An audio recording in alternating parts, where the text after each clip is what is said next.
What's up, everybody? Welcome to the Canes. Whoa, get that mic right. What's up, everybody? Welcome to the CanesInSight Daily podcast, Monday, championship week. We are going to be doing a million shows this week, probably two to three a day. Got a bunch of interviews lined up. You are going to love all of these. It's going to be nonstop, man. And we're doing two things at the same time. We're talking about Portal at the same time as getting ready to try to win Miami's sixth national championship. So obviously one of those things much more important than the other. They're both critically important. We are going to start today talking Portal for a while just because we're bringing on Steve Kim at 10 o'clock. So about an hour, and we'll be going deep into the championship at that point. But we're going to talk a lot of Portal before then with Peter Reeves. First, I want to talk about some folks that are always in championship mode. That is Anjar and Levine, accident attorneys. If you or someone you care about has been injured in an accident, you could be entitled significant compensation. Dial 1-800-747-FREE, 1-800-747-3733. Take back control of your life with Anjar and Levine. Pete, hop in here. D, good morning. Morning, man. Championship week. How we feeling? Feeling good, man. You said that one's more important than the other in terms of talking Portal and championship. One does not happen without the other. I'll say that. That's a fact, man. It's you look at our roster, you look at Brockermeyer, obviously Carson Beck, Bauman, Marion, Scott. I'm just going position by position. CJ Daniels, Carter Davis, David Blay. Messidor originally was a transfer. You say Marty Brown? Marty Brown, that's right. That's right. Motoré, Poiser, Thomas, Keontae Scott, Frederic, Lucas, Ethan O'Connor. You just go down the line. Portal's been huge. So one feeds the other. So folks that are going to ask, when are you going to talk the championship? We will talk plenty of championship at the top of the hour and throughout the week. You got to win the offseason first. You got to win the offseason championship first. They've clowned us for years for doing it, but it's important. They might win the both championships this year. They're competing for both championships. Why not? Why not? How about that? So let's start with the Portal and the quarterback position. Everybody's going to ask about that, Pete. When it comes to Sam Levitt, I'm not particularly optimistic right now just because this thing should have been done yesterday and it's not, which usually really should have been done 2 days ago, for being honest. Right, exactly. So usually in my experience, when that's the order of events, it doesn't end well, but no one has conceded anything as far as I've heard. But, I don't like the order of operations here with him going back and now LSU talk, LSU boosters tracking flights, or LSU fans are tracking booster plane flights to Phoenix, Arizona. You've been through this drill before. Lane Kiffin's doing his usual song and dance. Of course, he's not playing in the actual playoff, which he's never played in the playoffs. So he's, tweeting like a young female. But other than that, I'm not too optimistic on the Levitt thing, and we'll see how it plays out. I know what you're thinking. Yeah, I gotta say, man, I think Miami really felt like they had this thing done on Saturday afternoon, and we've both been fans of the player, D, and we still don't know what's going to end up happening here, right? As looks like D will be coming back on here in just a second. But false alarm there, D. Yeah, I was just wiping the camera. I was looking a little. Okay, blurry. I thought we got an important call that that would be nice here and give us some. Yeah, it was Sam Levitt online too. But we've been fans of the player. I think we also understand that he wasn't Miami's first choice in this process, just how it's played out. It's been very public, right? And it looks like there's other programs who have kind of had their reservations about Levitt and how things ended at Arizona State, which was a good situation for him. Again, I think we both would be on board if he ends up coming to Miami. Right. But the way this thing's playing out is not. Let's see how it plays but the way that it has played out up to this point, D, has not. I think he's a good player. I think he can play at Miami. I just said I think that. a lot of guys. What I'm saying is the way that this has played out has not been the most positive in my outside view of things, D. In my outside view of things. Well, look, now this could be cut up if he ends up coming to Miami, but I'm saying one way or another, D. It's interesting how this thing has played out. People think that when we're talking about these things, we're just basically giving the UM side of the story. We when we say UM side of the story, we're saying what UM is thinking. When we're saying our side, we're saying what we're thinking. They don't always match. I know last year when we were pumping Mendoza, people thought we were pumping it at the behest of UM because UM was trying to like start a propaganda campaign to take him. And it was actually the total opposite, right? We like CJ Bailey. That one didn't materialize. So, whatever. I'm providing my opinion, and I'll tell you what UM's thinking. I know UM is working hard on Sam Levitt. They're working hard on multiple options. We'll get to some other options in a second, have been. My personal view is I like going for things that make sense and that can get done quickly. Now, Cam Ward, we went for the big fish, and it worked out. And that was not a sure thing. Carson Beck, I thought made sense from the beginning, from the moment he hurt his elbow. And look how fast that deal came together once it was there, right? To be like, it's not like Carson Beck visited Texas Tech or all these other schools. Like when that was ready, that was ready. So we'll see how this plays out. Obviously, this is a primo spot for a quarterback, considering the last guy is the number 1 overall pick. Second guy's in the national championship game with a redemption arc. So it's obvious what Miami can do for quarterbacks. Someone's going to sit in that seat. Someone's going to be better off for it, and we'll find out who it is. But there are multiple options. The Levitt one, I don't particularly feel great about it for numerous reasons at this moment. And it sounds like you agree with me. Yeah, I do, man. I do, man. And I don't think that people are, again, too happy about how things have played out there. But at the same in the same breath there, D, I'm really tracking the Ty Simpson situation.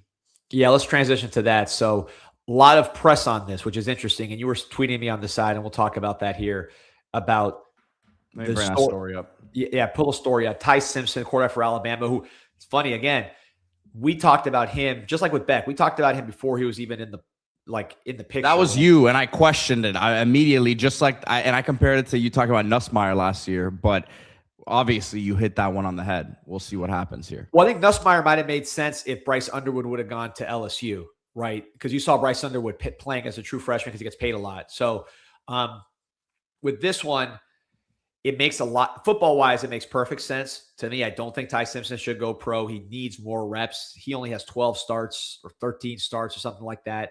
He just needs more reps. This is a rep league. You saw Brock Purdy's the example I always use. He reminds me of Brock Purdy. Now, Brock Purdy was Mr. Relevant, but now Brock Purdy's making $50 million a year. So that's the comp to him. I think experience would be huge for him. From Miami's standpoint, I think this is the best guy we could get. If you ask me to be candid and rank all the guys that have been in the portal or around the portal, I'd put Simpson at the top just because I just like how he operates. He's so smart, no nonsense, can move a little bit, accurate, can make throws when he needs to, has experience, but still could use more. So it's like he has stuff to gain. So I love the fit top to bottom.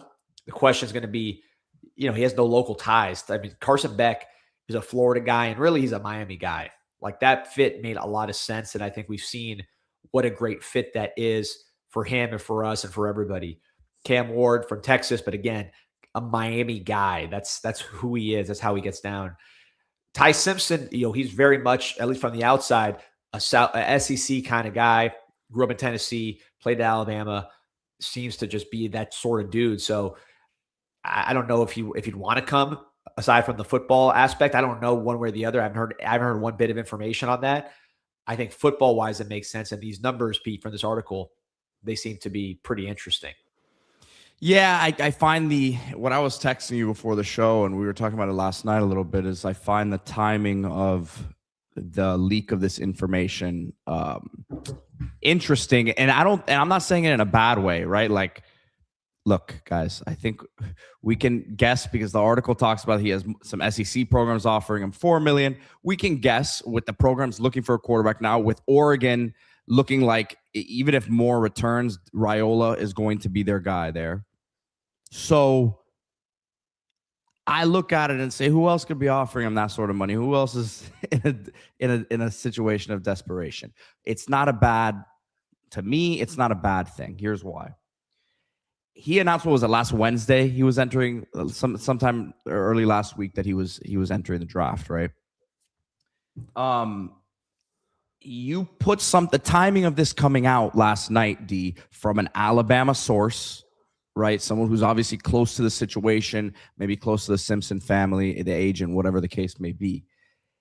Once you've already put out there, it's not like he's committed to a school, but once he's put out there, he's leaving.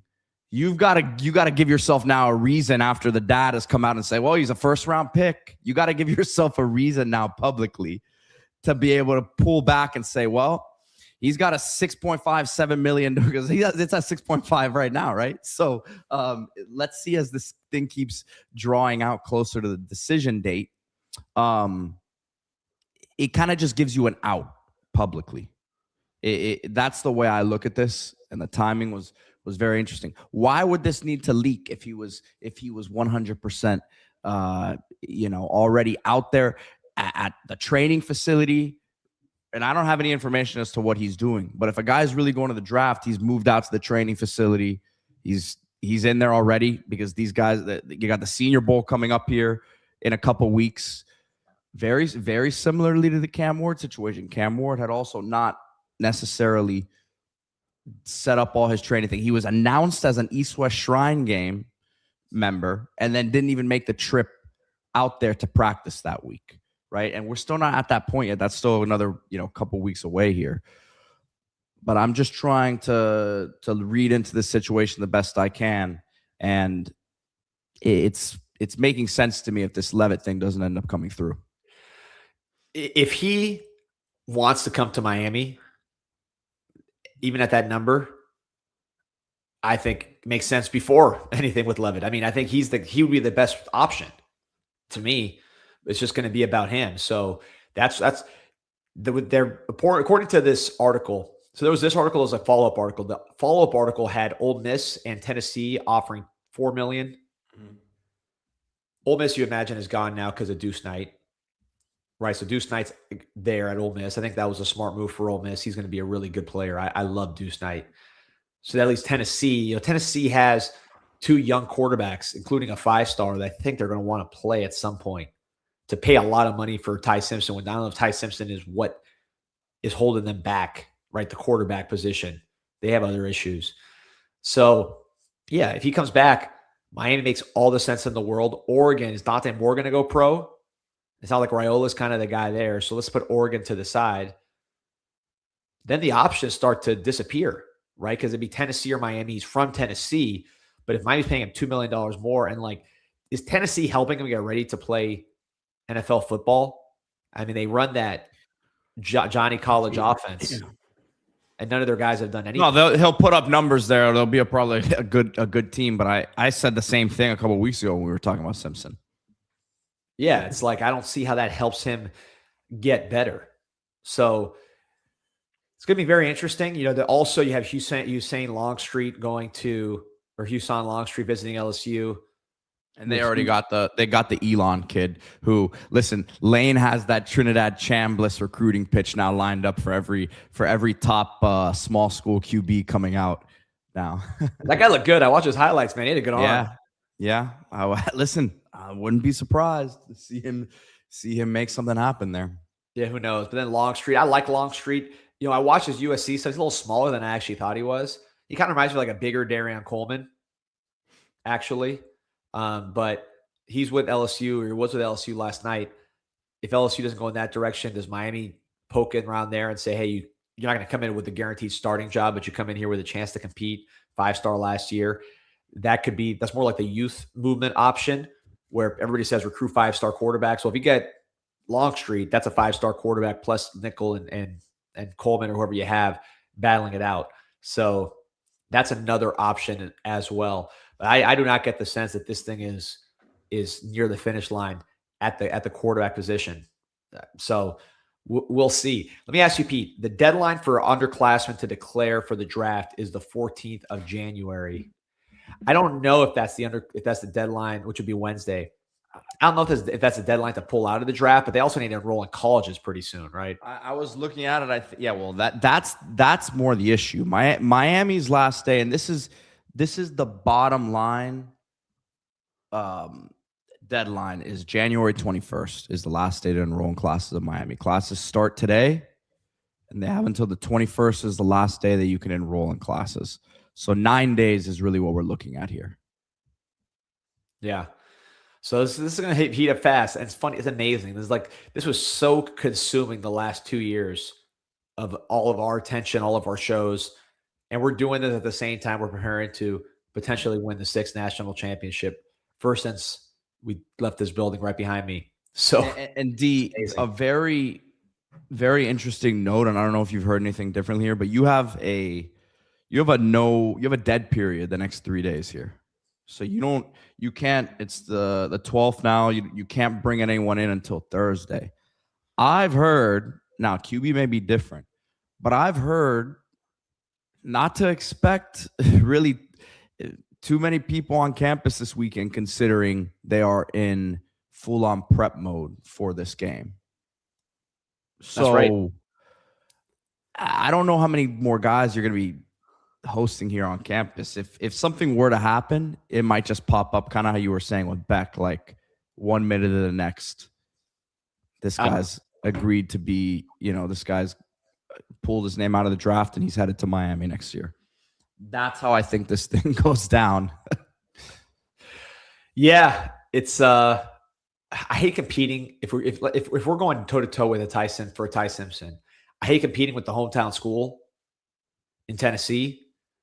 So, but based on the numbers that are out there, it seems like we've placed a higher value on Simpson than Tennessee has. And we already talked about the fit being better. You know what?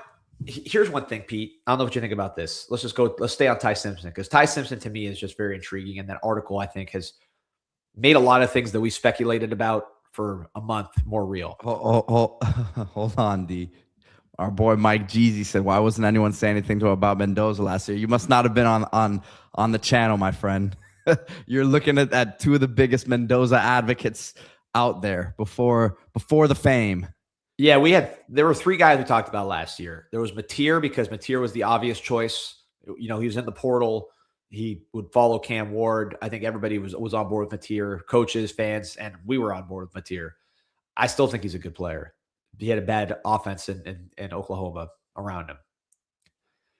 Then when Beck got hurt, well, then after that we said, man, Mendoza jumped in the portal. That's the guy we need. Like, easy fit, plug and play. He's going to get better. He's already good. Then when Beck got hurt, that was the guy we shifted to before even I think Miami shifted to him. So I think we were pretty good on the portal guys last year. We got a comment though. Someone's like, D always talks about when he's right. He never talks about when he's wrong. So I think we do talk about when we're wrong. But listen, I thought Jackson Arnold was going to be a good player last year. That was definitely something that did not pan out. I thought Auburn was going to be good on offense, and they were horrible. That one sticks out as by far the biggest whiff of last year's portal class. I thought Nussmeier would be better than he was for sure. So we'll give you some wrong ones, but we were definitely right on Mendoza. Now, did we expect him to be this, where he is? I mean, he looks like Andrew Luck right now. I mean, with how much bigger he's gotten and how much he's moving. I don't know if we expected all that. But what I wanted Mendoza, what we both wanted Mendoza for, was it was just a clean fit. It made a lot of sense. Plug and play. Same reason we like CJ similar Bailey. to Lee, we wanted CJ Bailey. Yeah. Plug and play. Plus there's upside. I think with these tall guys, the thing we got to learn is they get better if they work hard and they have talent to begin with and they're smart. They get better as they get older because they just fill out more. Those tall guys coordinate later. I mean, when Mendoza was a senior in high school, I don't think people envisioned him running, quarterback power in the national semifinals. They're calling running plays for him now. And he's big and he's fast. He was a baby giraffe 4 years ago. These tall guys kind of grow differently. So that's why I like Bailey. But just going back now to this before we move on to other positions, because we really got to hammer out the quarterback talk. Ty Simpson versus Tennessee. I'll give you another reason why I think maybe the home field advantage of Tennessee might not be as favorable as it might otherwise be, Pete. If he loves Alabama. He went there for 5 years, loves it. Or I guess 4 years he was at Alabama, loves it. He's an Alabama guy, right? If he goes to Tennessee, which he also didn't go to out of high school, he chose Alabama. Isn't he kind of like a weird place with Alabama? I think Bama fans are gonna get on him one way or another. But you know how the SEC is. They're weird out there with that kind of stuff. Like Miami's a whole different. He might as well play for the Buccaneers. You know what I mean? Like, Yeah. it's a little different. Maybe in the playoffs it'll become a thing, but like I don't think it's like going from Alabama to Tennessee is a little bit like there's baggage there, I think, that's different. Unless, but yeah, but you could also put it off on the fact that it's his hometown. So, that it's his home school and he grew up dreaming. Again, I'm not saying he should go there, but maybe there's a little bit more reasoning behind it. But yeah, I look at it more as the football fit. Yeah. Tennessee makes I don't know what the pitch is to him other than, hey, you are going to come in here and throw the ball around a lot. Right. Put some numbers up, but there's zero guarantees you are no guarantees Miami's a playoff team next year either. But I think they've shown right now that the foundation that they have is a bit different than what's going on at Tennessee. Yeah. And then receivers lined up, next to the coaches on the sideline. Like that's just not the offense that to me makes a lot of sense for him. Question here from El Rico. Appreciate your support. He says, if Levitt doesn't work out, could you guys see a scenario where Miami plays bully ball and take a committed quarterback from another team? The issue there is it's not quote unquote committed now. It's, they've signed these deals. We saw Damon Williams just try to get out of that situation. I would imagine that CJ Bailey, for example, has signed his paperwork. I don't count anything out here, but it's just you want to avoid those public messes at this point if you can. Yeah, I think the contract part of it is huge. If he's actually just committed, which I don't see why he would just be sitting there on a commitment. If I'm at NC State, I'm not feeling great, then he's a no-brainer to me. But he's been a no-brainer, and people have still brained it. So I don't know what's going to happen there. I mean, for him, his left tackle went to Texas A&M, I believe. His left tackle, Jacarius Peak, left. Hollywood Smothers is now at Texas. Terrell Anderson is now at USC. I mean, he's lost all of his offense. So I don't know what he's doing there. If he was smart, he would have just waited and said, let's see what we get in the portal. But agreed. We'll see how it goes. And look, the thing before we move off Levitt, I mean, if Levitt called and said he wants to be a Cane, we're rocking and rolling. We have a good player there, a quarterback. I don't know where this is trending. And I don't know. The more this stuff kind of drags, the more I kind of fade away on this one. I don't know. Well, my final thought on it, D, is like you wanted to avoid, and this has been the word that I've gotten from them for a while. You've wanted to avoid what you've gotten yourself into the last 2 years, which is waiting until the absolute last second. And now it looks like you're in a similar situation. Not to say they haven't been working on this thing since like October, right? Like doing their background research, like playing the back channel game. Like they have tried to get out in front of this. But I think at the end of the day,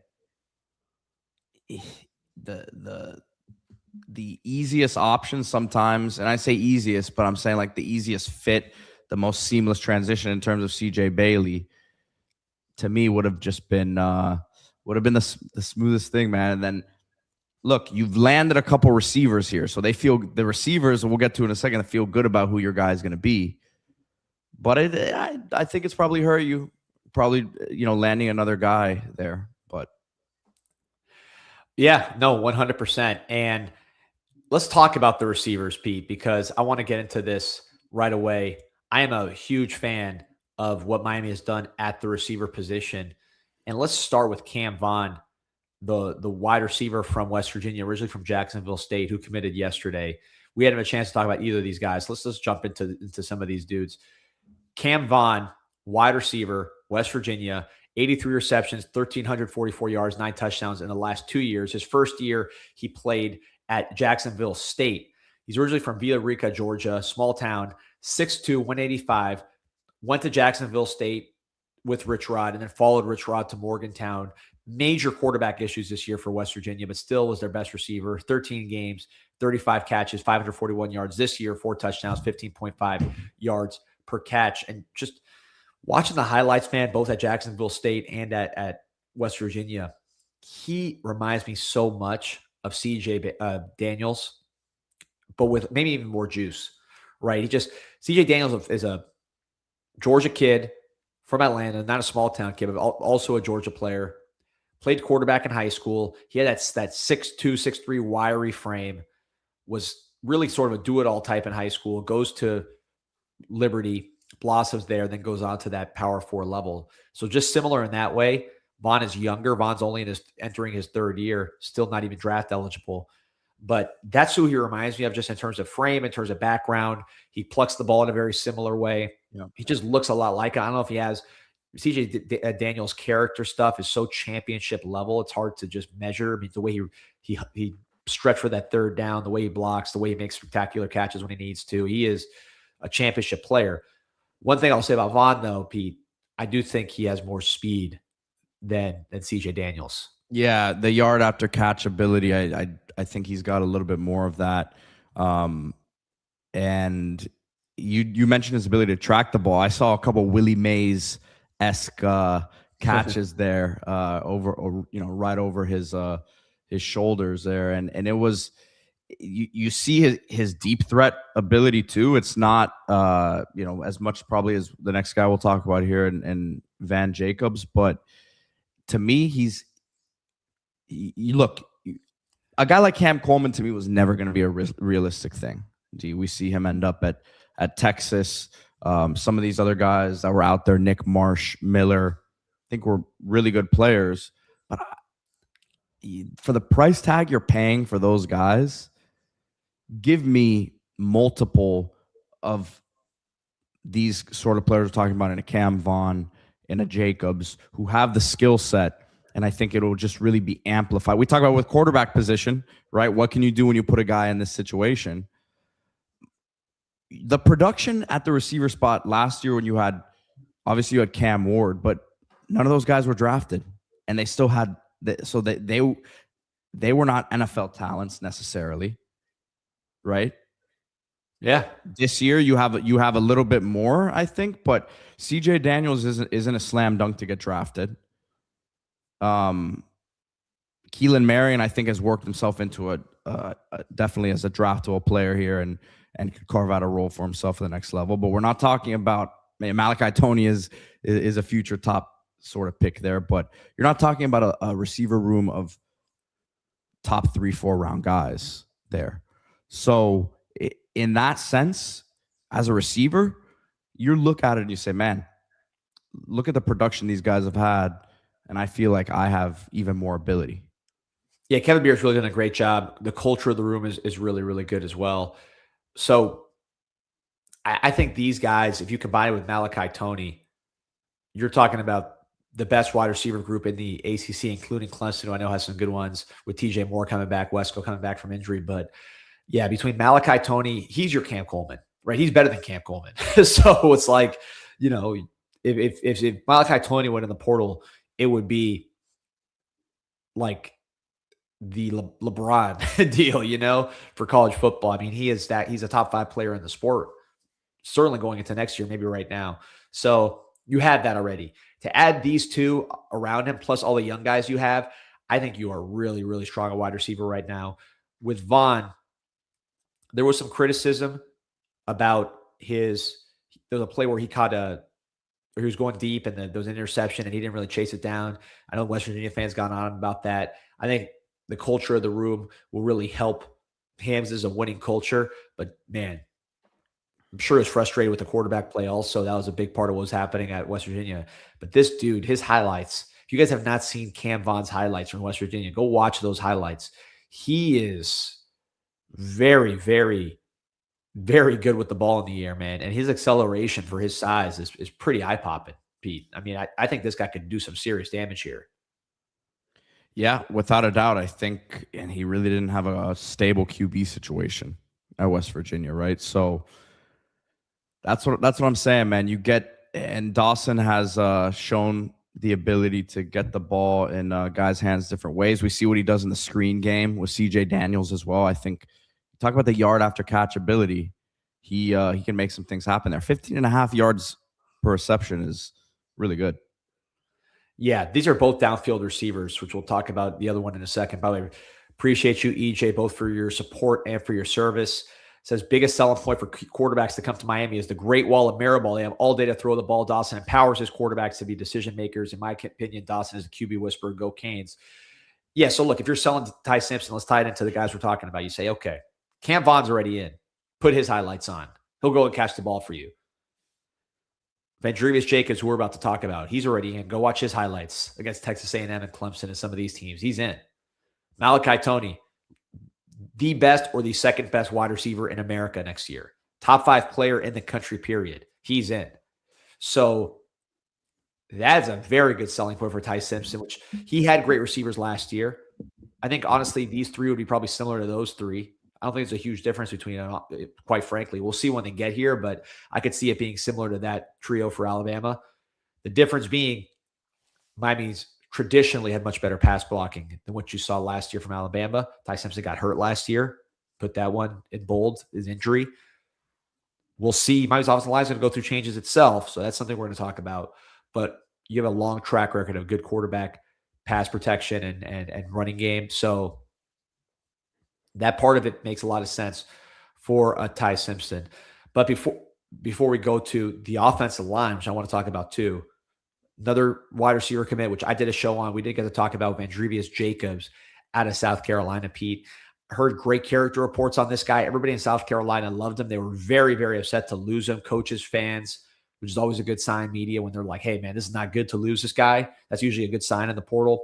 Originally from Vero Beach, goes up to Florida State. I think there's a Florida State legacy.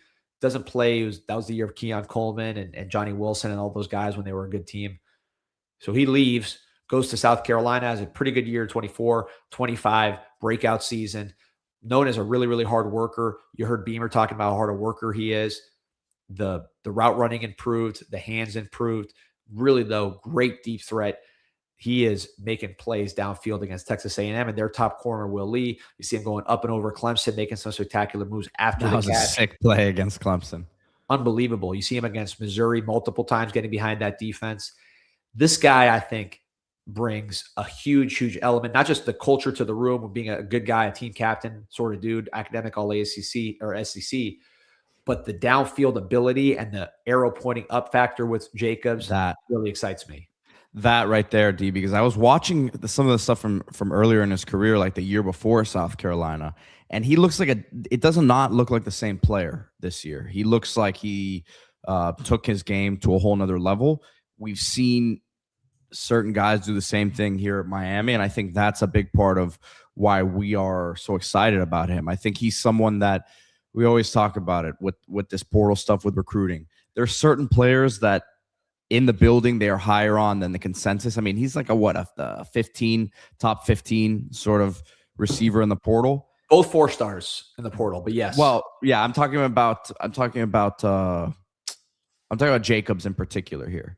Yeah. They're both 4 stars. I mean, they're both high on. They're obviously very high on both. But like Jacobs, the word I got on him when he came in last weekend was we value him more than what the maybe the rankings say. Yeah, it sounds like South Carolina also valued him because go to their message boards after that, like, and read that portal thread. They were not happy about it. Appreciate you, Nick Watson. Says, big thanks, fellas. It's been a great year. Let's win number 6 on Monday and ride the momentum straight into the Final Four in Omaha. Go Canes. The athletic department rolling. I know we talked about the basketball game, which is hard. It kind of gets lost in the shuffle just because football is just obviously in a whole different place right now. But, man, basketball is looking good, too, and baseball is getting started here in a week. So we're excited about all these guys. Listen, when you talk about the health of an athletic department, I know we've had some struggles here with basketball the last couple of years, but Miami was in the Final Four 3 years ago. In the scope of things, that still means something when you're recruiting.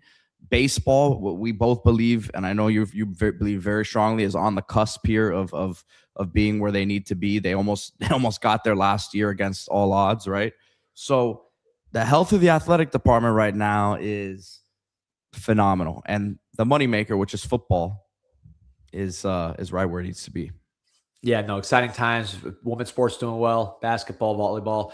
So, no, good times for the Miami Hurricanes. But before we get too far astray, with these 2 wide receivers, I think very simple. Malachi Toney goes right back where he was.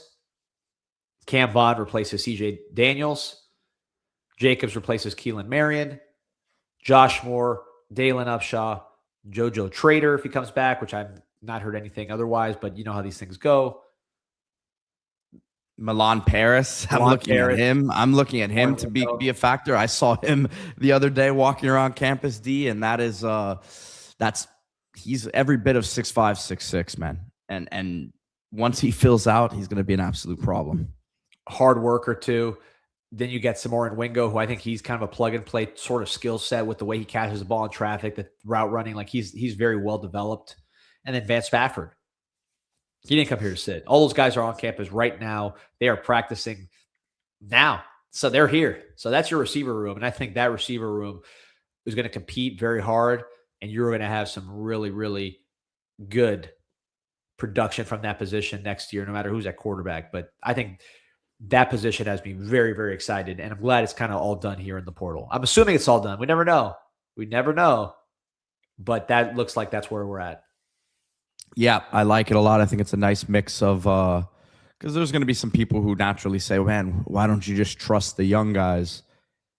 We'd be in a very difficult situation right now if you had not brought in the veterans that you brought in. We would not be in the position you're in right now. Just wouldn't be that way. And you've lost a lot, man. You've lost what, 4 receivers right now? Ray, Nikar, or 3. Ray, Nikar, Chance. Am I missing someone else? That's 3 right there, though. Ray, Nikar, Chance. I think that's it. Tony Johnson leaves. He's been hurt. Yeah. So, yeah, a lot to replay. I mean, really, your class of 23 and 24, you haven't gotten much out of those wide receivers. Right. So it's been 25 with those 3, and then the portal guys is basically what you're looking at. Now the class of 26 getting in here, 4 new players. We didn't mention Tyron Evans as well is coming in. So want to focus on, let's stay on offense, Pete, before we move on. Offensive line, offensive tackle. I think we both believe that Josiah Thompson, the left tackle for South Carolina, speaking of the South Carolina Gamecocks, we both think that he is someone who will end up as a Miami Hurricane over Georgia. Yeah, I feel strongly about that. Heard everything went well. Parents were down here with him, and they believe in his ability, man. They believe in the upside. A guy who's played a lot there in the SEC, nowhere near a finished product, but they just see the size and the movement ability there, man. Yeah, I'm a believer, right? So I went back and watched 2 full games just to get of this year, just to get a feel for his movement, look at some of his high school stuff. I'll watch more as this goes on, assuming he becomes part of this class. But this is a 5-star guy out of South Carolina, 6'6", 6'7", 300 plus, looks really, really good in his pads. He's still not physically, to me, where he needs to be. I think he can still gain a good 5 to 10 pounds and be in good shape. I won't sugarcoat it. So he's a 5-star player, freshman All-America. Then last year struggles. He's been starting the whole time at left tackle, both years. So he's a third-year player with 2 years of starting. So a young guy with a lot of starting experience. I won't sugarcoat it. He was not good last year. I mean, if you watch his film and you're just saying, like, all right, is he playing well? I mean, he's not. I mean, he's getting beat a lot. Power's giving him a lot of problems. He has some issues with Mason Thomas when I watched him against Oklahoma. I mean, he's not in the portal for no reason. However, when you put the context in, you say, Ole Miss Southern Carolina fired their offensive line coach halfway through the year. And the whole thing was a disaster. And the rest of the offensive line was terrible. You understand the bigger picture a little bit, not to mention that he was just a true sophomore starting for a second year in a row. Still like this approach where you say, if this guy has no character stuff that I'm aware of. I mean, he started since he was a true freshman. That's hard to do. He's got all the tools you want. I mean, his movement, his twitch, you're just seeing – this is why I was encouraged to see him move. I mean, he really moves like a 5-star. He's very sudden and quick. He can bend. You know, sometimes maybe his back can be a little flatter, technical stuff, but he's all the body control and flexibility and all that's there. He seemed to play hard. Everything I saw I liked other than the bad reps where he got beat. And I think a guy like this, if he is able to develop with Miramar, let's say you get 2 years out of him, and he gets stronger, he gets more technically sound, he gets more confident. I think confidence is a big part of that too. That was just a struggling situation on offense and the offensive line. Put him in our system. I mean, now you're talking about a guy potentially being a high NFL pick because of the size and the upside at the tackle position. So you're getting a 5-star. If you got this guy as a 5-star recruit and he was entering now to the starting lineup, you'd feel great about it. But he's coming in with 2 years of starting experience in the SEC. And probably he's not going to be cheap because this position is not cheap. But it's not like you were getting like a fully grown, top of the market guy. So I like this pickup if Miami's able to get it done, which I think they will. I see the vision. I understand the concerns because, look, if you put on a tape with this guy this year, you're going to see him getting beat. But you're also going to see a lot of nice traits that, if developed, could not just be competent at left tackle, but quite spectacular. Yeah, you if there's a position that you have to fully trust the development and what's going to go on there, it's offensive line, right? As we see with Simpson as a prime example of that, and has continued to take his game to the next level. But yeah, he's not. They understand he's not a finished product, but they are very excited about what he can become. Yeah, we got to also talk about the elephant in the room, right, Pete? What people are going to ask about this whole deal, which is, well, yeah, Markel Bell. I mean, this is we said it a few days ago when we first mentioned the name on Friday, I think it was, or Saturday morning maybe. Look, and by the way, I almost have to talk about the Fletcher too. I mean, Fletcher is another one where you go on a run like this and you can have an idea that you want to come back, but you're now in the national championship. Your stock is probably as high as you're ever going to have it. Markel Bell, I think, had some ups and downs last game against Ole Miss, but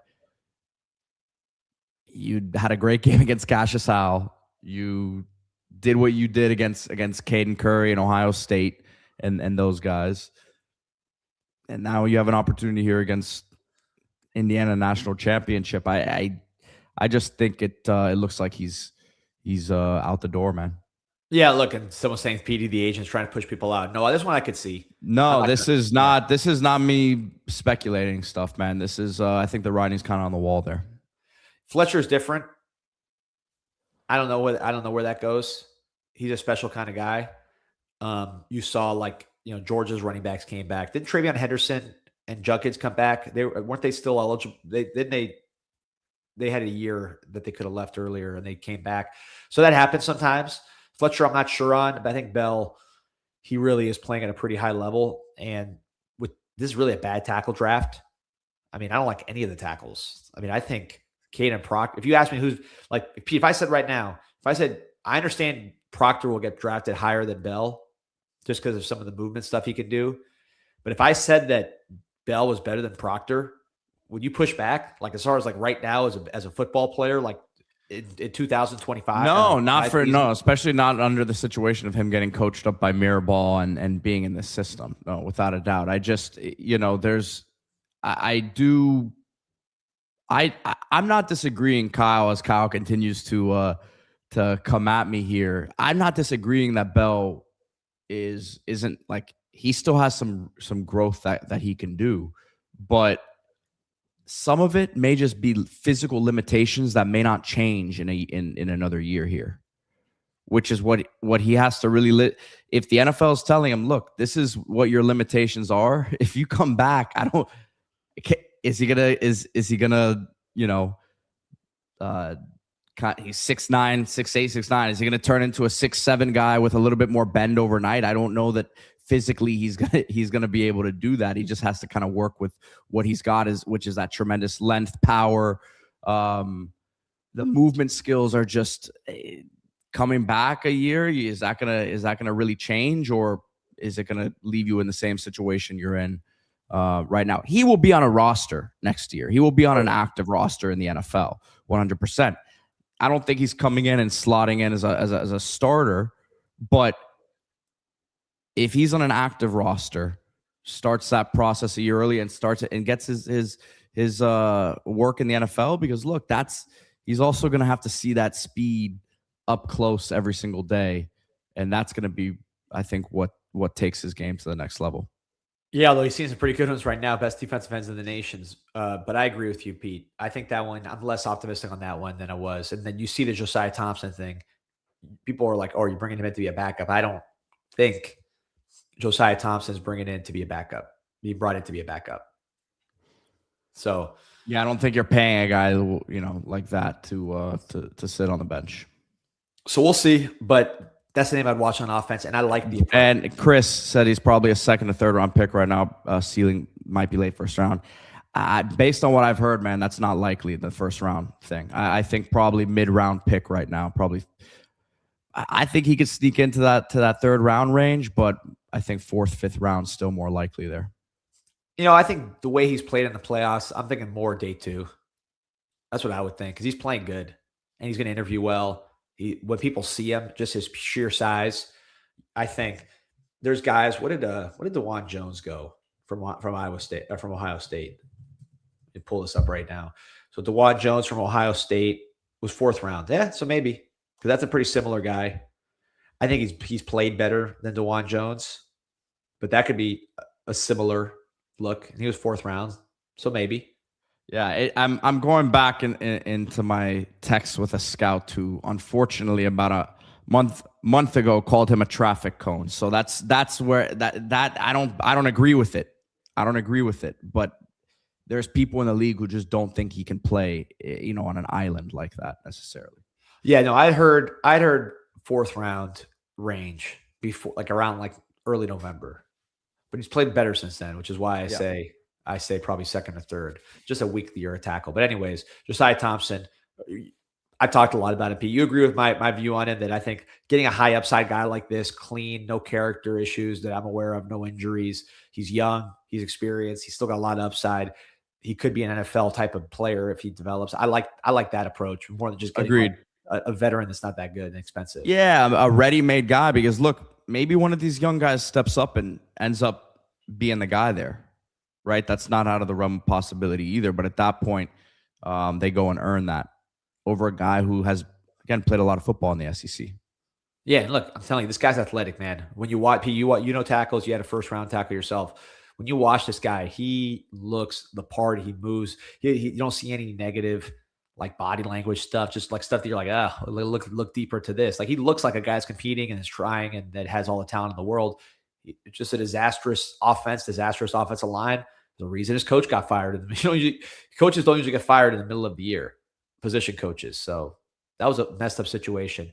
Put him in our situation, I think it's going to be a whole lot better, and there's a lot of upside there. So I like Josiah Thompson.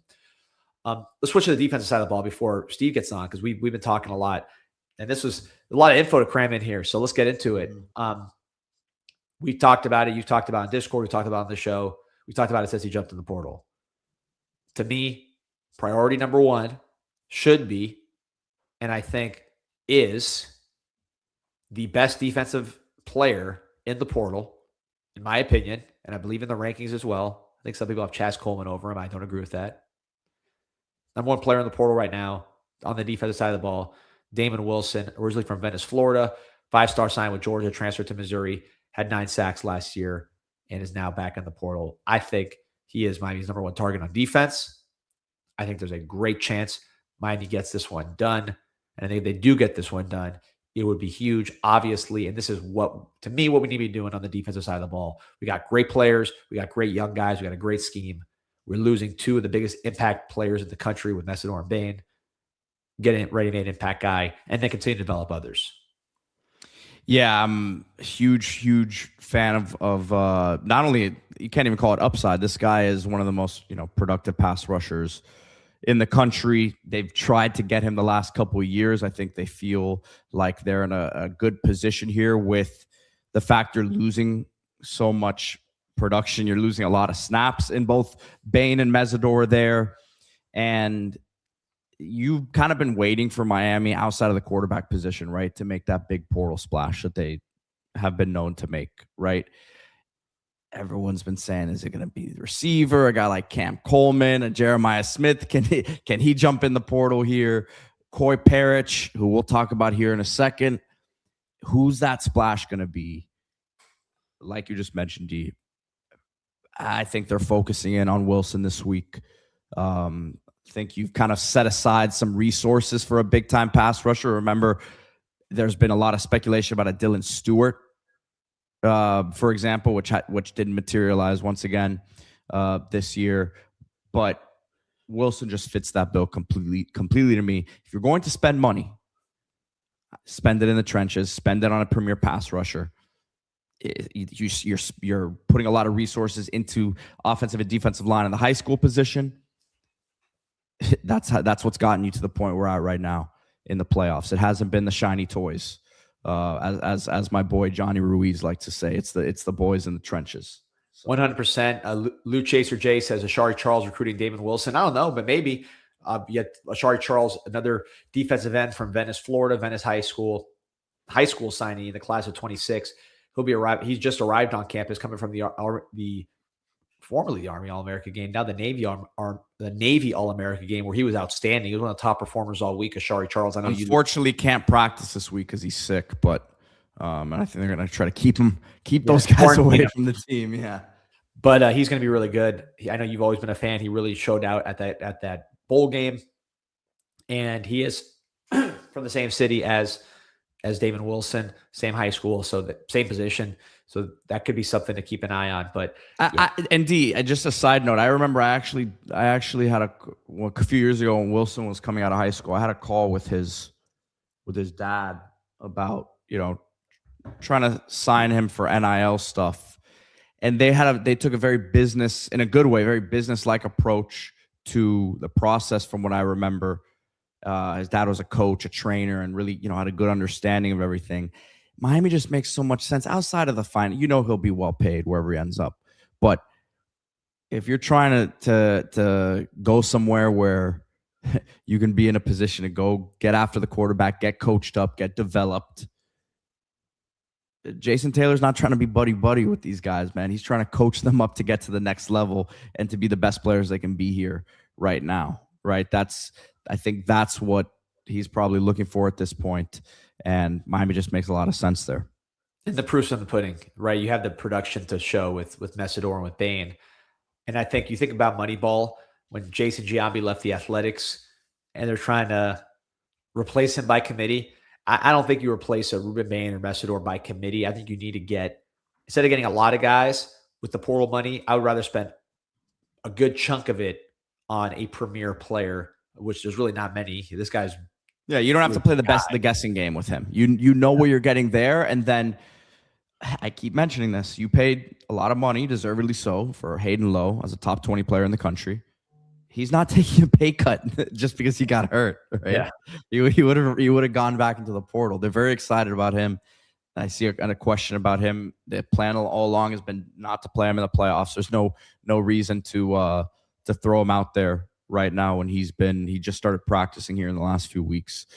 But and then trust your development with guys like Scroggins, who have played a lot, Justin Scott inside, Armando Blunt, who's going to be a versatile player, Marquise Lightfoot, Micah Newton. Can he continue to develop for you there? So you've got to more so trust that. But yes, spend big there. You don't have to guess what you're getting in Wilson. Yep, I'm with you 100%. So defensive tackle, we lose Dante Simpson, young guy that you were counting on to be your young guy coming up. I think you go right to another young player to replace him. Jarquez Carter from Newberry, Florida. Miami recruited him out of high school, ended up signing his teammate. Micah Newton, who was a freshman last year, was banged up. Went to Ohio State, played a bit. Now in the portal. That one seems to me like a fit that makes sense for the Miami Hurricanes. You lose a young player, you replace him with a guy the same age, similar talent level, similar style. I don't know what you're hearing on that, but I'm hearing. I think I know what you're hearing on that. You're hearing the same thing. Well, yeah. I mean, I put his name on the Discord. I think Saturday, middle of the day, was the first I had heard about that. I think it's a guy that Miami was very big on coming out of high school. You can kind of get. He played 7 games this year for Ohio State, so it's not like he was completely on the bench there. You can almost get a guy like that for a little bit of a discount than what it would have cost coming out of high school. From what I understand, there's a lot of interest there on his end. Another guy that I would keep in mind is a Walter Mathis, defensive lineman from LSU, who's also in the portal. Yeah, I think the question with him is going to be his size. He's on the smaller side, but very twitchy and played this year. So we'll see. We'll see on that. He played like 200 snaps this year, though. Yeah, he did. He did. So that's the defensive tackle. I don't see big fishing there. I think you're going to bring back Bowden. You're going to bring back Justin Scott. We'll have the best defense. Blunt. I mean, those are the best defensive tackles, in my opinion, in the country returning next year. Maybe David Stone and Simpson or whatever the guy, Jackson from Oklahoma, will be in that mix. But Miami's going to have as good or better defensive tackles than anyone in the country next year, assuming those guys stay healthy. So, and one thing I've heard, and I posted this on the Discord last night, Keyshawn Stansel. I'm hearing his name a lot come up in when I'm asking about portal, what's going on in the portal. I think at D-line you'll get hopefully a Damon Wilson and one more of these D tackles we're mentioning here. But there's a lot of belief that between Keyshawn Stansel and then you choose one out of Logan Nagel, Chukwura, Frederick Saintis, they think at least one of those guys is going to be able to get themselves up to a speed that they can be a really good rotational player for Miami. So you don't want to rely on it, but I think you know who your front end guys are there. And then you bring in one of these portal guys and then trust what you're doing here in the high school ranks. Yep. So I think that's how that one's going to go. Linebacker, I didn't hear a ton of names. Like, people assume we're going to be taking a lot of linebackers. Maybe I assume that too. But the big domino, Pete, Mo Toure is coming back. And Mo Toure is playing his best football right now in the playoffs. He looks phenomenal. He looks healthy. Mo Toure, if he comes back, which again, he is coming back unless something changes, you're talking about probably one of the best linebackers in the ACC next year based on his current trajectory. He's going to be like 27. So he'll be old. I don't know exactly how old he'll be, but he'll be on the older side. But I think that him coming back and playing at such a high level right now makes you feel better there. Popo will come back. You have younger players who need to play. One name, Kellen Wiley, we've talked about a bunch. One name, Pete, that gets brought up to me a lot. We're going to bring in Steve Kim here in a second as we finish the portal talk. One name that gets brought up to me a lot, Bonner. Kamal Bonner from NC State, who came into the portal, the later portal, got hurt, so it kind of set him back as far as playing a lot this year. He's been playing special teams, but I heard he looks really good at practice, and I heard he's sort of trending towards potentially being that starter caliber player next year. Was one of the best players on NC State's defense last year. He's a guy to watch potentially in that linebacker mix. He's almost like a portal guy you get this year with a year of development. So I don't think linebacker is going to be a big spot. I don't know if you're hearing anything different there. I don't. And the other name is, as people have been really wanting this guy too, but I don't expect Miami to be involved in Kedu Luave from Cal. I heard that is not it's not currently necessarily a target. Right. Nope. I'm hearing the same thing. And then you talk about so linebacker. There could be names there. I'm not ruling it out, but I'm internal. JJ Edwards is someone they're very excited about there too. 4 or 5. I'm excited right away. Too. Yeah, me too. So linebacker, I wouldn't be too. Marcelin's been playing on special teams too, by the way. So he could be a rotational guy as well, along with Kellen Wiley, who we talked about. Bobby Washington comes back. So I think a linebacker, I'm less focused on external names because Toure's coming back and Bonner's coming in. Safety, I don't see a huge change. Omar Thornton's going to play some safety, some nickel, so you kind of pencil him in both. I don't expect us to pursue Coy Parrish. We haven't been. Read into that what you will, but that's not something that seems to be happening. Corner. I don't want to pay. I'm not trying to pay a safety $2 million, D. Yeah, I think that's part of it. Within the structure of how we win. And you got to play Bryce Edwards. You got to play Bryce Fitzgerald. Bryce Fitzgerald. You got to play Zechariah Poyser. You have Thornton coming in. So we'll figure all that out. But I don't see Parrish being a factor. Corner, you have 4 starting caliber guys right now. Plus Jabari Antoine is going to be starting caliber next year. So there's a glut there. I think that's sort of wait and see until after the championship where that goes. I think Miami's evaluating, or I know Miami's evaluating cornerbacks in the portal just in case that goes a different direction and we need to bring someone in. If you bring everybody back, great. You have a star laden room. But I think Miami's going to be good at corner next year regardless. How it ends up happening, I don't know. But that's I just think it's trending that way, D. I think it's trending that way, but that we get the guys back. Yeah, so we'll see. Again, I think that's going to be something that we see after the championship. So real quick, we're going to bring in Steve Kim to talk about what really matters, trying to win that 6th national championship while you're biding your time, waiting for that championship game. I know you guys are going to be waiting, trying to kill time. It's a long time till next Monday, week from today, baby. Give your free time a raise with KashKick, KashKick in the App Store. 4.5 plus average rating, 1.5 million plus downloads. All your games right there on your phone, on an app. You download the app. You got all your games consolidated. Have some fun. Play those games. You can surf the internet, do surveys. All these things are earning you extra money. So your free time is now generating money for you, going straight to your PayPal, real money. This is one of the biggest apps in the country. KashKick, KashKick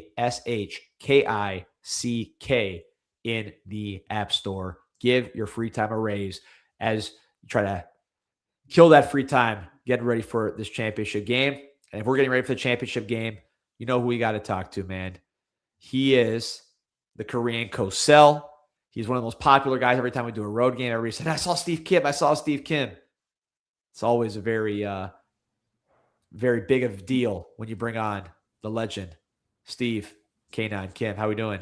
Doing great, guys. Just think about it. 1 week from today, we will be playing for the national championship. It's surreal. Just even saying it doesn't feel real, but it is. We are playing for the national championship January 19th, 2026. We talked about being at Duffy's before the national championship like all year. And we're kind of like wishing it into existence. To be at Duffy's Tavern. There's probably a lot of events coming up at Duffy's Tavern this week, the home of the Miami Hurricanes, right there in the heart of Miami-Dade, edge of Coral Gables. But we talked about that all year. That we're gonna be doing this at Duffy's January 19th weekend. That's actually going to happen now, Steve. We willed it into existence. And guys, I just going back when Ole Miss took that lead and there's 3:13 left on the clock. I'm just telling a lot of you guys, I said, this cannot end this way. Because in my view, and again, I realize I'm biased, I thought Miami was the better team. I give Ole Miss a lot of credit. They were scrappy. They were tough. Trinidad Chambliss never quit coming. And I even knew after we scored, we'd have an issue because we left 18 seconds on the clock. But when they got on that drive, there's just certain plays I think will be etched in our memory forever. The third down conversions, the dig route to Keelan Marion. And then Petey, I think we were about 8-9 rows from each other in the same section. I mean, that touchdown play, I thought Beck actually had Marty Brown in the flat really early. And then when he missed it, I said, uh-oh. And then the rusher, the edge guy kind of leaked. Francis cleaned him up. And then when he went over to his side, to the left side, Petey, you could just see how open it was. I mean, I actually saw that in slow motion. Say what you want about Carson Beck. He has etched himself in Hurricane lore. Well, what I want to say is he's the best quarterback since Dorsey. That's what I want to say. Time froze, Steve. That is, I'm telling you, time froze when it happened, and it was a delayed reaction. Everyone was just kind of like making sure there was no penalties. The delayed reaction was funny because when the Hail Mary went out of the end zone, we were kind of on the other side. Now, Here's the interesting thing, because I was at the 2003 Fiesta Bowl, and I distinctly remember thinking we just went back to back celebrating, and all of a sudden there's like this hush. Players were told, get back, pick up your equipment. We got one more play here. What I found interesting is when that pass to Stribling went out of the end zone, even our own sideline kind of tippy-toed out like, are we good here? Are we good here? And it wasn't until the players started kind of going more towards the hash marks that we started to celebrate. And it was just a great moment. It's been a magical run, but it is not over. We have one more. Yeah, one more to go. And as I always say, when Pete does that, drops that bomb, shout out to Cam Ward. To me, the best football player that we've had since Sean Taylor, period.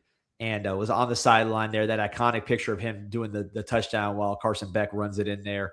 Calvin and Patrice were out there as well, the whole Ward family. So shout out to the Ward family. I love Cam Ward. I hope he's got a better support system in Tennessee. He had the best year of his career with Mario Cristobal and Shannon Dawson. They need Malinois, you saw Malinois protected Carson Beck when, like you said, he was blocking his guy, then goes and picks up the other guy and lets Beck run in the end zone. But with Beck, Steve, I don't want to get off this. What you've seen from him, I mean, we've looked at these quarterbacks around the country, and Beck has always been treated like he's almost outside that club, right? Whoever you want to name in the country this year. I think he has a chance when he plays Fernando Mendoza, and Fernando Mendoza is going to go number one. He already won the Heisman. That's all done. But if I'm Beck, I'm saying I'm the best quarterback in the country. I've won the most games. My stats are right up there with anybody. I just led a touchdown drive. I'm going to prove in this game that I am the best quarterback in the country, and I don't think that's off the table for him. This is his opportunity, right? This is like for him, last game was validation, monkey off the back. I can drive this team to win. Georgia's not here, all that other stuff. Yeah. Now it's like, man, I'm not just good enough. I'm the best.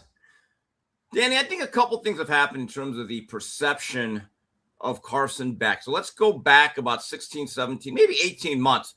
Coming into 2024, I saw mock drafts where Carson Beck was the number one player overall. Okay? But he struggled. Then he had his previous relationship. To a certain degree, I don't want to say turned him into a punchline, but it gave him unwanted attention outside the game of football. And I have a theory about being a franchise or an iconic or a quarterback that is well known.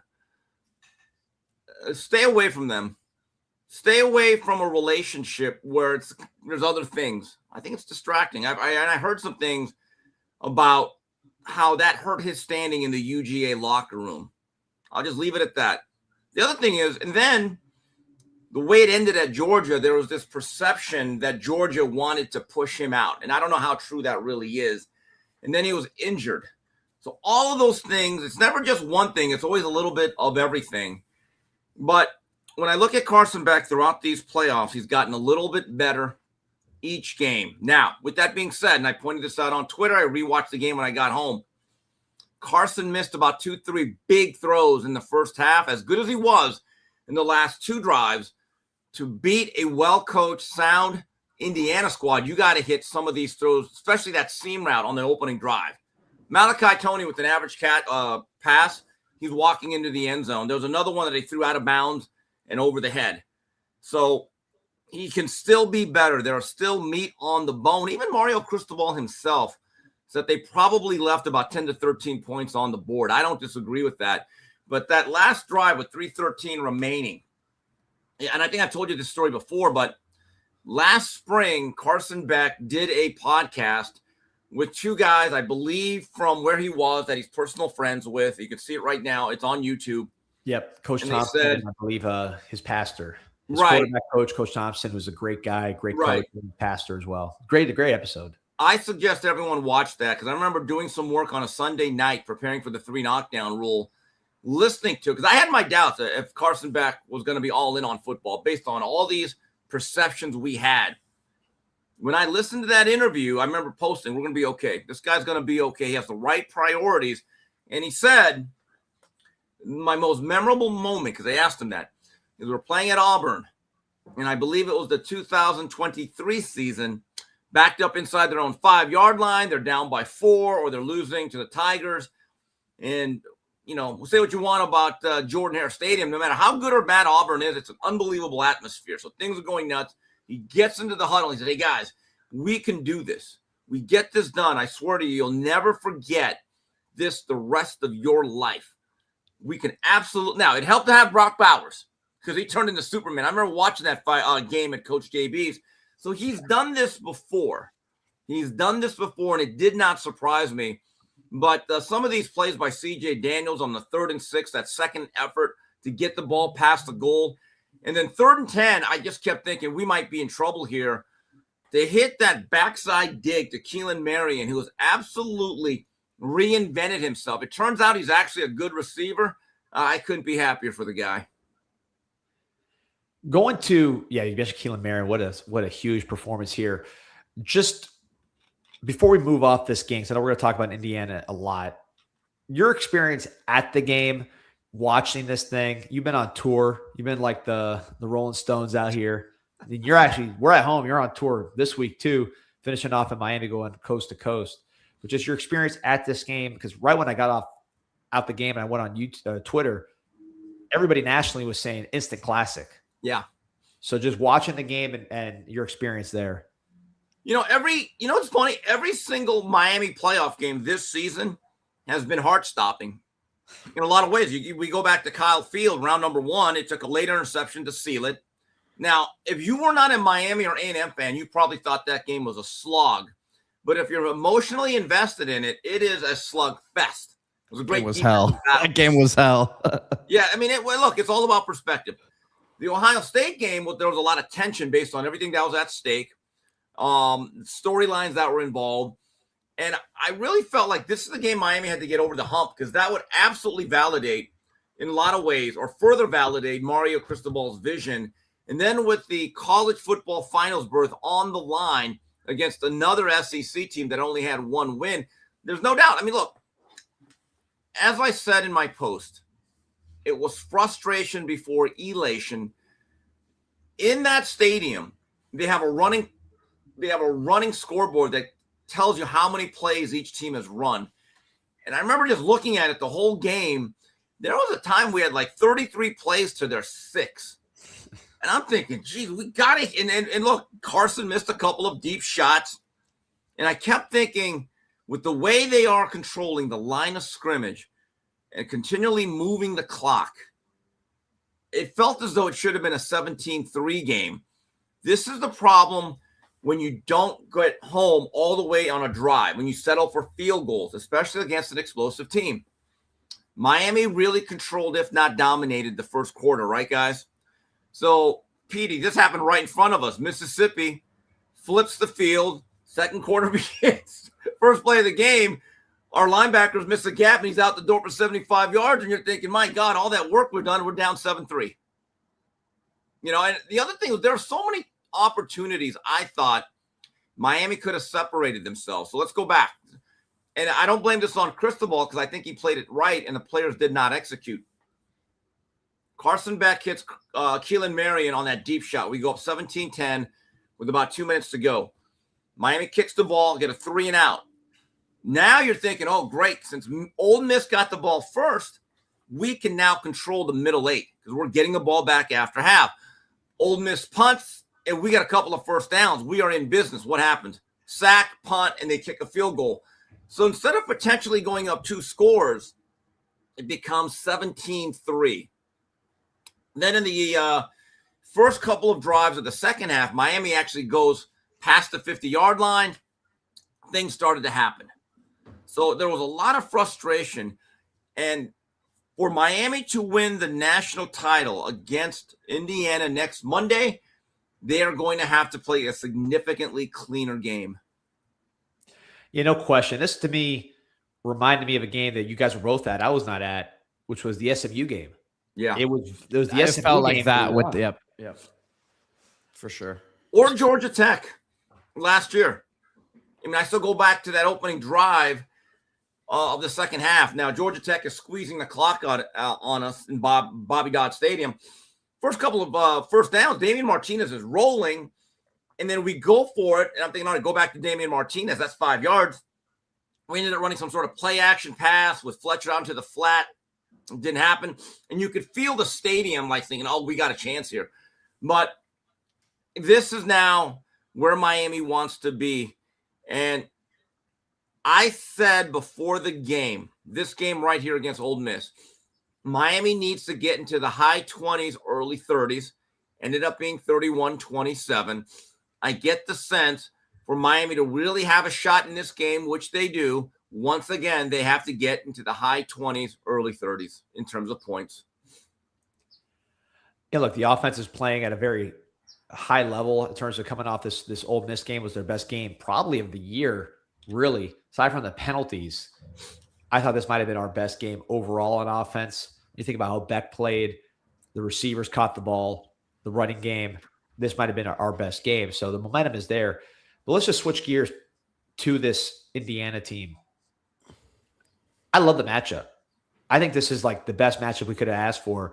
Not because Indiana's not a good team. I told Pete, and we all agreed. It's not like I was the only one saying this. I thought Indiana was a lot better than Oregon. I thought Indiana was going to smash Oregon, which they did. I didn't think they'd put 50 on them. But the reason I like the matchup is because this is the attempt to get a 6th national championship. It's at home. You knew it was going to be it was not going to be like against a TCU type tomato can. This is a big time game.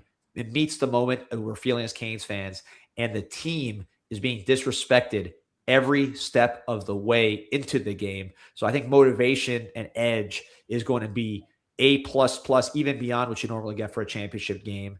The matchup with our offensive line against their defensive line, massive size advantage for us. The matchup with our defensive line against their passing game, they hold the ball more than Ole Miss.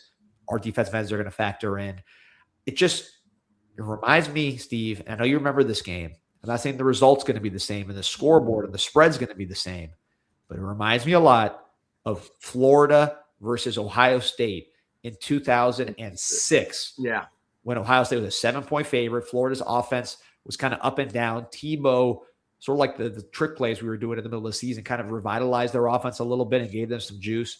They were playing their best ball offensively towards the end of the year, but their defensive line carried them to the championship and ultimately just destroyed that Big Ten front for Ohio State. Not saying it's going to be 42-17 or whatever that score was, but I'm getting some of those vibes, Steve. I don't know what you're thinking with this matchup. Well, keep this in mind. That Ohio State team, I believe, also had a Heisman Trophy winning quarterback in Troy Smith. Sure did. And I think it was Ted Ginn took the opening kickoff back. It was 7-0 in the rest of the game. Florida with that spread. And people keep forgetting, Tim Tebow played. The starting quarterback was actually a guy by the name of Chris Leak. And I remember they swarmed him. And that's when the spread was still relatively new, the way Urban Meyer was kind of running it. I look at Indiana, and the biggest misperception is that they're this gritty, gutty, underachieving unit, right? But as I told you guys a couple of weeks ago, I've talked to NFL player personnel directors, executives who say that they are among the top 5 or 6 teams in NFL talent. Now, I don't know if they have as much upper-level premium talent as, let's say, Ohio State, but they're going to have multiple guys drafted, a lot of them drafted on both sides of the ball, and they're very, very sound. One factor, I get it. This is not going to be a usual home game. Indiana's going to travel very well. I was told by a very good source that Indiana winning that game really drove up the ticket market because Oregon was going to travel. They were not going to travel like the way Indiana is, okay? So I don't know what the makeup of the crowd's going to be, 50-50, but Miami, as this whole playoff, has been playing at a deficit in terms of the crowd support and the emotion. We didn't get very many tickets for Texas A&M. Showed up very well at the Cotton Bowl. Showed up pretty good last weekend. I think Mississippi State actually had more of an advantage than Ohio State did. I think that was about 65-35. Here's going to be about 50-50. One factor, though, guys, that I'm looking at here from a rest perspective. Miami has not played at Hard Rock Stadium since November 15th. Think about that. That's 2 months. It was the NC State game. The other thing is we played a night before they did, right? We're a very banged-up team. But Miami is not being forced to play with the usual 6 to 7 day window. They're now getting a 10 to 11 day window, and they do not have to travel. I think those things right there do favor the Hurricanes. Yeah, I think the fact that it's just you talk $3,000 for a ticket, and then you're adding the travel on top of that. Yes, I know Indiana has a lot of fans with money. Indiana's a huge school, most alumni in the nation, but there's only so many people that can meet that category. Plus, Miami's a big event town. People are going to buy those tickets closer. They'll just be like, what does it cost? And they'll just buy them. That's just kind of how it goes. You think about like the Miami Heat. People always knock the Miami Heat crowds, but our Miami Heat playoff crowds are the loudest and always highest ticket prices. So people will buy them towards the end. Assuming they make the playoffs, which is 50-50 these days, but we'll see. Yeah, the Knicks. I'm sure the Knicks championship prices for the finals would be high. New York. I woke up about a month ago as a world champion, as an in-season tournament world champion, my friend. So Steve, just when you look at Indiana and this game, are you in the house money mode? Are you like, hey, man, we're back to being relevant? Teams are the media and the college football world's treating us as a blue blood again. We're back. It's fine. Or is your sense more like, hey, we don't know if we're going to be back here. This is a great team. We have Ruben Bain, all these guys. We got to win this thing. I have never bought into that. I told you guys this about a month ago. The goal is not to just make the playoffs. And as soon as we were announced, I said, now let's make a dent. We concede nothing. I remember hearing after the A&M victory, it's a landmark achievement, which in many respects it was. And people said, well, now we're playing with house money. And I said, you're out of your mind. Guys, we are built to win now. Because when you have multiple guys that will be drafted in the top 15 to 20 in CC and Bain, and a veteran quarterback that will probably have a 10-year career, other guys like Jacoby Thomas, who's played very, very well, Anes Cooper will get drafted, right? So I said, wait a minute. We can't look at this like the 2000 team going into 2001. That does not exist anymore.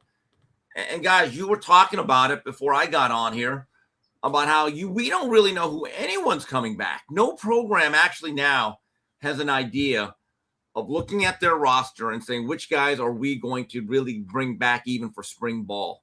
There never used to be a thing called roster retention. Unfortunately, or whatever, it is a reality. This team is built to win now, and you are not guaranteed anything. And I know that even Mario Cristobal, I guarantee you dollars to donuts, he does not look at this as like, okay, I got to the finals. Whatever happens, we're good. No. In the immortal words of Herman Edwards, you play to win the game. Hello. By the way, I want to give an update here because we were talking so much portal quarterback before you jumped on, and it's so crazy doing this at the same time as talking about winning a 6th national championship. But there's some updates I want to pass on. So Dylan Raiola has committed to Oregon. There's some talk that maybe he could pull a Dante Moore and sit for a year while Dante Moore comes back. But I have to imagine that that's a signal that Dante Moore may be going pro. This to me is good for a couple reasons. By the way, also 247, Gabby and the boys, they're talking to Tennessee people, and they think Tennessee might be the bigger threat than LSU for Sam Leavitt, which I've heard. So, I always assumed it was LSU. I was not told that by Miami. That was just kind of my assumption because of some of the stuff coming out of LSU and Will Fong and all these guys, but we're hearing a lot of Tennessee talk from 247. So that's interesting. But here, putting these in order. If Raiola goes to Oregon, Oregon's done, meaning they have no quarterback need. If Dante Moore goes pro as a connected move to that, now he will be the second quarterback picked in the draft. You move Ty Simpson down a little bit. If Sam Leavitt goes to Tennessee, now Tennessee is out of the picture.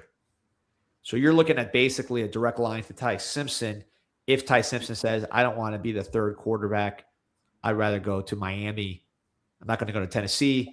I'm really not. I don't see Ty Simpson going to LSU with Lane Kiffin. That doesn't seem to be something that would happen. Maybe, but that doesn't feel like a connection there.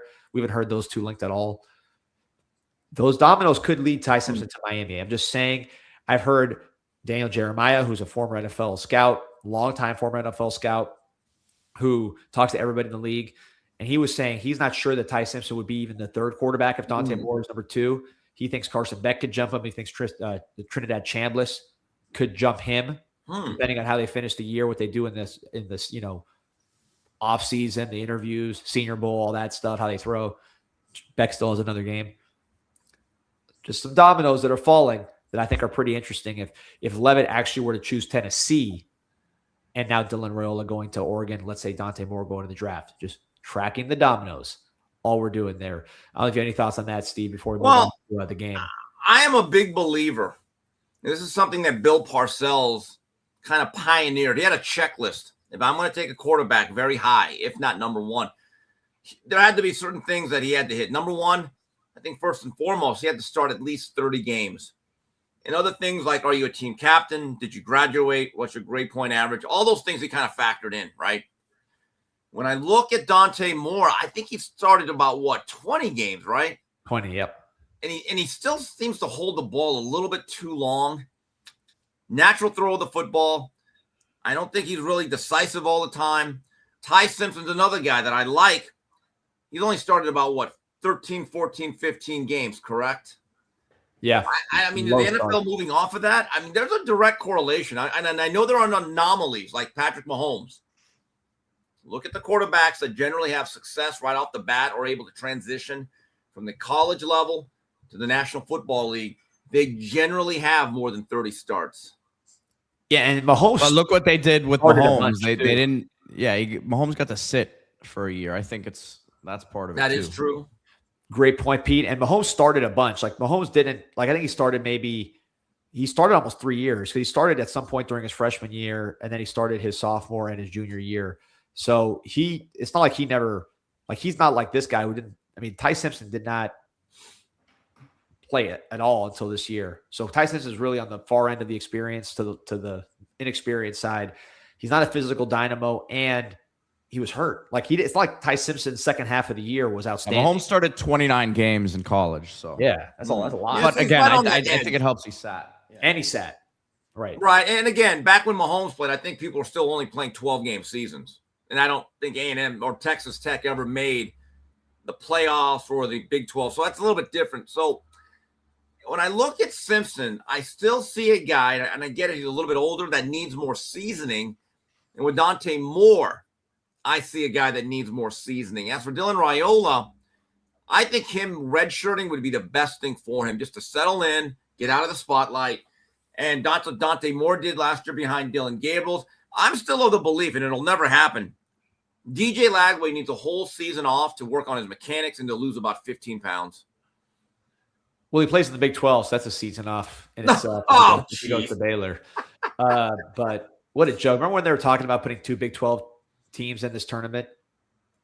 And Texas Tech, I don't think a Big 12 team scored a point in this tournament, right? Because they got shut out, didn't they? Or did they get a field goal, Texas Tech? They got a field goal. Yeah, what a joke that was. Talk about a team that they got everything in the portal except for a quarterback. Hopefully we're not in that boat. I know that was Pete's next comment. I see him smirking. I know he was getting ready to say that one. What? No, I was making fun of Texas Tech for doing everything except getting a quarterback. Well, didn't they get Sorsby? Your next little line. They did now. Last year they didn't. They went with the guy they signed. Yeah, Baron Morton. Well, Morton was serviceable. Now, do I think that Sorsby is an upgrade? He is. But now with Texas Tech, the question then becomes, can you replace a David Bailey and a Romello Height? And I think Lee Hunter is actually graduating too. So that's certainly the way they're going to do it. You know, I look at some of the Miami pieces that they picked up over the weekend. It is clear that there was a decided agenda by Mario Cristobal and this staff to get a little bit faster and more explosive on the outside. And I always think that with Coach Mirabal and Mario Cristobal, you're always going to have a good front, solid run game. Whoever decides to play quarterback in Miami is going to have a lot to work with around him. Yeah, it's a great situation. I mean, what more can you say when the one guy goes number 1 overall and the next guy's in the championship game, potentially winning the championship? I mean, what more can you say on that front? But I want to ask you about the running game, Steve, and the offense in general, because you've been critical at times, and it was based on reality. Look at the numbers when you said it, really throughout the season for the most part, with the running game not getting the yards per carry that you're used to seeing here. 4.1 on the season when it was 5 pretty much for the whole Cristobal tenure or well above that. The offense getting stuck in the mud in Miami's 2 losses and even in some of the other games early on. What have you seen from this offense? Not just, we talked about the offensive evolution from, let's say, SMU through Pitt, but now you've beaten 3 top 10 teams in a row. What have you seen from this offense over the course of the last month or so? Well, look, what Mario likes to do, or what I think is more comfortable with, works in the playoffs because you don't need style points. You're not trying to impress upon people, hey, we're really blowing people out. This is now survive and advance mode. But the one missing element that this offense has is that more consistent ability to hit a home run. You know, just Keelan Marion had that big shot, took a couple of other shots that were missed. Now, in defense of Dawson, if those throws are hit, we're probably up to about 45 points, and the game's really not a question mark going into the middle of the fourth quarter. We can say all we want about play calling, the coordinator. And look, I know a lot of people had questions about the Mally Cat being used. Also, the flea flicker. That's the one call I had a problem with. I'm not going to lie to you. I believe that Fletcher and Brown were starting to really body blow and to bend and to bend and to bend Ole Miss. And then the flea flicker, I mean, not only was it a penalty, it was a loss of down. So that killed that drive, right? So I look at those plays and I say, we were this close to actually playing a really good offensive game. But yeah, I don't think there's any doubt looking at how Miami is constructing and what they've added into the wide receiver room. They want to get a little bit more explosive on the outside. And I tell you who was really missed this year. Elijah Arroyo. A tight end that could really, really control the middle of the field. And with Carson Beck's ability to make layered throws, I mean, Arroyo would have really had an incredible impact on the intermediate throw game. But look, Miami, as like you said, look who they beat. A&M on the road, an NFL front or NFL defense in Ohio State, and Ole Miss in a semifinal game where you racked up a lot of yards and you held the ball for 41 minutes. So the only thing I wish was it scored just a little bit quicker at times. But again, there are things that happen that go beyond play calling. Yeah, we're getting a lot of comments here about the quarterback spot for next year. Gary says, D-Money and Pete, the fact that we got 2 commitments from receivers tell me they already have a QB for next season, just hasn't officially been announced yet. I wish we could say that was the case, man. I don't think it's that just yet, but at the same time, you have to feel like they're going to pull something out of the bag here. Pete, I have a question. Go for it. Isaiah Horton. Is he just a year? I mean, does he realize at the next level there's multi-year contracts? Well, he's headed to A&M, and the early report is, which is what I heard with Ty Simpson last year, he had a lot of familiarity with Ty Simpson from high school. Marcel Reed and him are from the same area there, and he had some familiarity with him from high school and wants to go play with him. So, look, he wasn't a featured guy really this year at Alabama. He was receiver 3 or 4. I don't know that I can blame him for wanting to go play with Simpson. Obviously, Simpson ended up being a good player there, but you can't base your decisions off that. That's why he left Miami. He didn't know who Miami's quarterback was going to be yet. And I said this again a couple of days ago, Steve, and I heard this from people who would know. He took less money to play at Bama than what was on the table for him at Miami. So, I hope he's making these decisions with what can help him get to the next level. I thought he was developing phenomenally at Miami. I mean, he took a huge leap at Miami. So it just makes you wonder why make that move once again. But hey, got to live. You look at Alabama; they have Austin Mack and Keelan Russell. Those are highly touted guys, aren't they? He's practiced for 7-8 months, and I don't know. Does he just think they can't play? I mean. And Austin Mack obviously came with the Boer from Washington, and it looks like he's sticking around, right? So it makes you wonder, man. It also makes you wonder: was it fully his decision, or did he get squeezed out? Yeah, I don't know what the situation is. So yeah, it's Alabama's a mess. You let me ask you this. The comment that Ryan Clark said, I posted on the board, got a lot of traction. CanesInSight.com, 7.8 million posts and counting, many from the man right here, Canine Kane. But what Ryan Clark said, Steve, was Miami is the most traditional SEC team in the tournament. Some people got mad. They're like, oh, we're Miami, screw SEC. But I understood what he meant, which is if you're talking about the formula that has won for 20 years in football and probably well beyond that, but certainly in this SEC era of dominance, which I think is over now. Big offensive line, 220-pound plus backs, quarterbacks that can manage the game. They can do more in some instances. They can't do more in some instances, but they can at least manage the game. Defensive line, physical, really defense, physical, top to bottom, top 5 unit.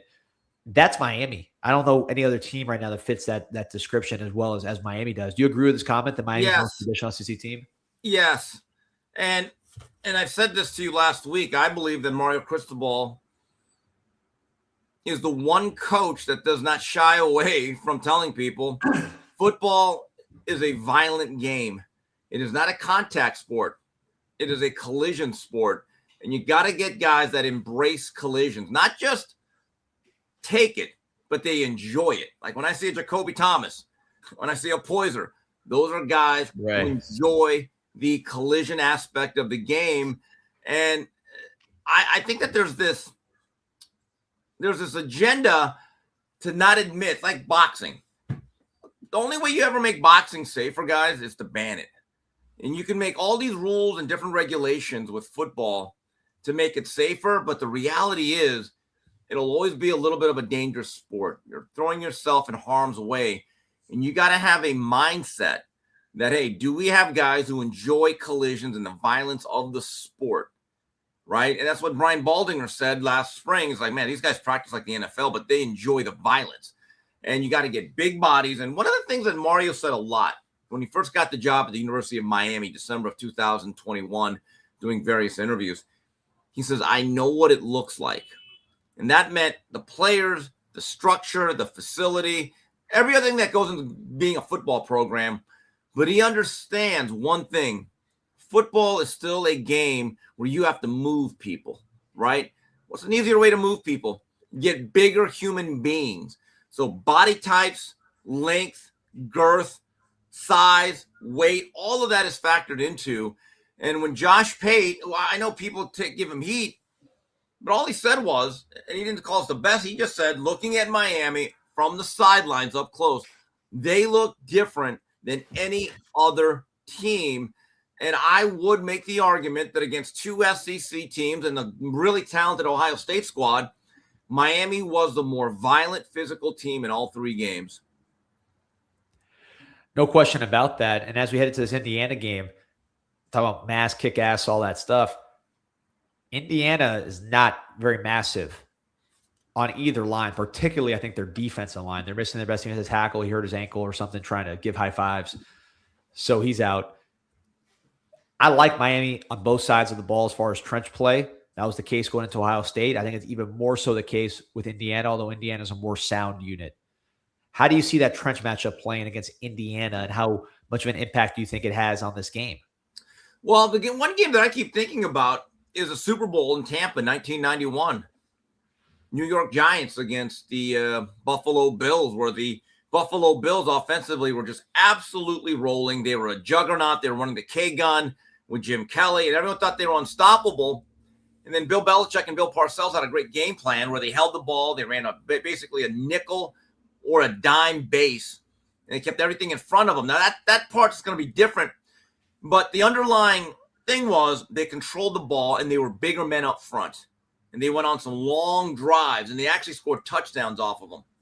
Miami does have an advantage in terms of size, but that alone is not going to win the game. Look, Indiana is extremely well coached, and watching them against Oregon, what I found interesting, they have a quick-hitting run game, and they hit you right in the mouth. I mean, they don't have long developing run plays. It is a quick-hitting run game. And to have any shot, because I thought Mendoza was incredibly good and incredibly sharp on this Friday night, we got to get to third down and long. So stopping the run and controlling the down and distance is going to be absolutely paramount for Heatherman and his boys. Yeah, there was a stat that when you look at really Penn State, Iowa, and Ohio State, Indiana's not lost. So you can't look at their losses, but you look at their games that could have easily been losses. I think all three of those could have easily been losses. They were toss-up games. In all of those games, they ran for 3.5 yards or under. Yeah. When they ran for over 4 yards, they were blowing teams out. So that, to me, is a key stat, to your point, Steve, as far as the ability to stop that Indiana run game, which I don't think is like, if we're playing at our best, they're playing at their best, they win. I think we win that matchup, but you got to do it. I think the receivers are definitely the thing I lose most sleep about. They have 3 NFL guys. They all play well. They know the system, and Mendoza gets them the ball very accurately with great ball placement. That's probably my biggest concern. But, yeah, stopping the run and getting after it. And the chat's made this point several times, and I could not agree more which is Indiana, we're used to seeing their starters, and their starters are outstanding, but they don't have that much depth. And if you heard Cignetti after the game, he said, we got to get healthy. We're not the deepest team in the world. We play our starters a lot. I mean, he knows it's on tape. It's not like he's keeping a secret. We got to get healthy. So if you're going to really pound Indiana, part of that is testing their depth. Can I say something? Please. I don't like this little thing that's going on social media right now. What's going on? I don't like this little thing that's going on social media. Money, my friend, stop it. Let's stop. Let's not do this. Let's not do this that they're hacking and they're sky. Let's just not even put that out. Let's let's not put that excuse out there into the universe. Do we trust Mario Cristobal's process and how he protects information in the program? We don't really complain about it, but are others from the outside as fans upset about it? Can we trust the process, or are we really going to get paranoid about this thing and throw that excuse out there? Stop it. In all fairness, though, wasn't that a Big Ten fan who started all of that? It was not a Miami fan. Miami fans are spreading the message, and let's stop it. Are we good enough to beat Indiana? Can we beat the Indiana Hoosiers? Can we go line that up and go see who's best on best? Can we go line it up? Because they want to win a very similar way that we do. But I believe we've got the guys to do it. Let's just stop it. I'm with you. By the way, I heard we're still using VIC 20 and Commodore 64, so it's impossible to hack. Let's trust. That's my thing. Is let's trust everything that Coach Cristobal has put into place to protect what we know about this program. Yeah, and by the way, I've talked to coaches about this because during the Connor Stallions thing, they will tell you, and they're going to tell you it doesn't matter, but any good football coach can watch 3-4 of your games and figure out exactly who you are, what you do. Seriously, they could. Because formations, personnel, tendencies, all that stuff. You don't need to be, CIA. You don't need to be James Bond out there, 007 break into things. I'm with you on that, Petey. I think it's been kind of a funny storyline. But to be fair, it was an Indiana or it was a Big Ten fan that kind of put it out there into the ecosphere. Let me say this. I'll say a few things. First of all, yes, it was a Big Ten fan. It was also Big Ten coaches, from what I understand. You're hearing media personalities talk about this. I know Bud Elliott's talked about it. I know Bear Felica's talked about it. This is a thing. This is not a Miami thing. This is coming from Big Ten coaches. Now, maybe they're mad they're getting their butts kicked and they're making excuses. But this is coming from that side, number one. Number two, that conference has a very recent history of cheating. It's not like we're talking about something that is beyond the pale. In fact, look at the NFL. A lot of people, remember Cignetti, no one heard of him. Now he's considered the genius of the sport. Bill Belichick was considered the genius of the sport. I think now in 2026, we realize there was a lot of cheating and he had a great quarterback. So again, these are things. Bill Belichick lost games. Bill Belichick lost games. He wasn't perfect. But there's a track record, Petey. That's what Danny's talking about. But the last thing, I'm just saying, I just think it's a loser mentality for us to be perpetuating the message. What last thing I'm saying is if we lose and say they cheated, that's different. That's excuse making. We haven't played the game and we got a week. So if calling out their cheating makes it less likely that they're going to cheat, then I'm going to call out their cheating all day, even if it's not true or not. I'm calling out everything they're doing. I'm doing everything I can to help them lose the game. So if you call that cheating or whatever, I'm doing that. So we don't have any proof. We're just alleging things. Is what we're saying. No, we have no proof. I have no proof. No, we're absolutely alleging. I just wanted to get that out there. I just wanted to make sure that we were on the same page there. No, I have no proof. We have no proof whatsoever, and we're just okay. Other than the fact that they, the D'Angelo Pons last game was calling out the play before the play started and took it 6 on the first play of the game. But and there is a history. They're good on those first drives of picking balls. I was like, wow, it's pretty good there. Hey, guys, I keep hearing that this is the first time we've won in Arizona. First of all, that's not true. We beat Arizona in 1991. That's the game that I was at, by the way. And I know for a while we couldn't win in Sun Devil Stadium. Now, the Fiesta Bowl is now at the Cardinals field. But that's not true either, guys. I was actually at a game in 1994 where we played Arizona State. In fact, I believe it was the last game that we played before we lost to Washington and the 58-game home winning streak went by the wayside. Now, Peter, get the graphic. Get the Got graphic. the graphic. It's time for Steve's story time. One of my favorite road trips during my younger days as a Hurricane fan. So I got to go back to 1993. Season opener, the beginning of the Frank Costa era. I have relatives in Boston, and they said, okay, you want to go to the Boston College game? Stay with us. A couple of friends met me a few days later. So I'm at the airport. I think it's Logan International. I have my Miami windbreaker on, and I'm just kind of waiting for a cab. And this nice older black couple comes up to me, and they go, hey, young man, you're a Miami fan. I go, yeah, so are you. What's going on? They said, yeah, our son's on the team. I go, really? What's his name?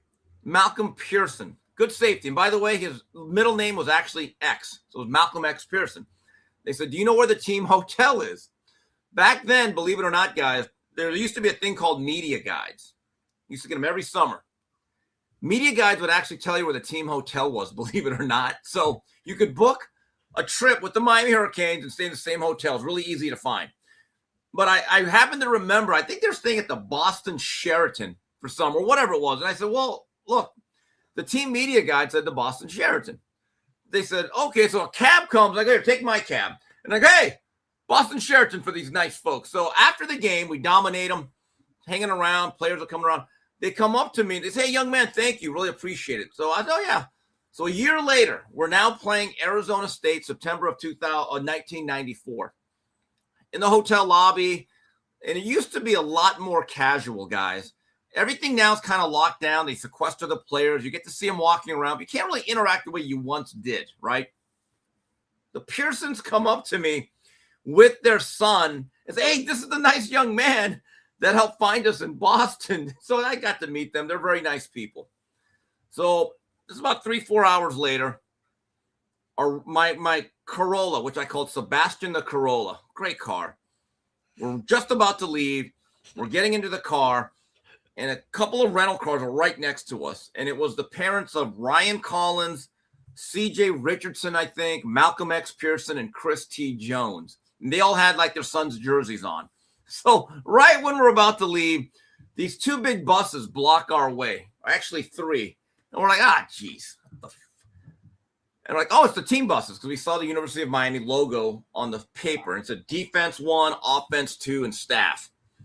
So we're just waiting. And then this state trooper looks at us.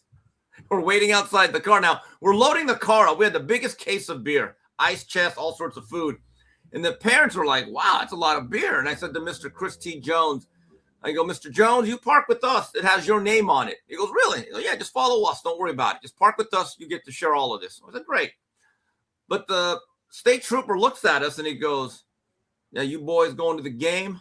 We're like, yes, sir, we are. He goes, all right, just follow us. You guys too.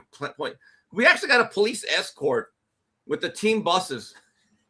And the guy actually says, hey, we don't stop at red lights.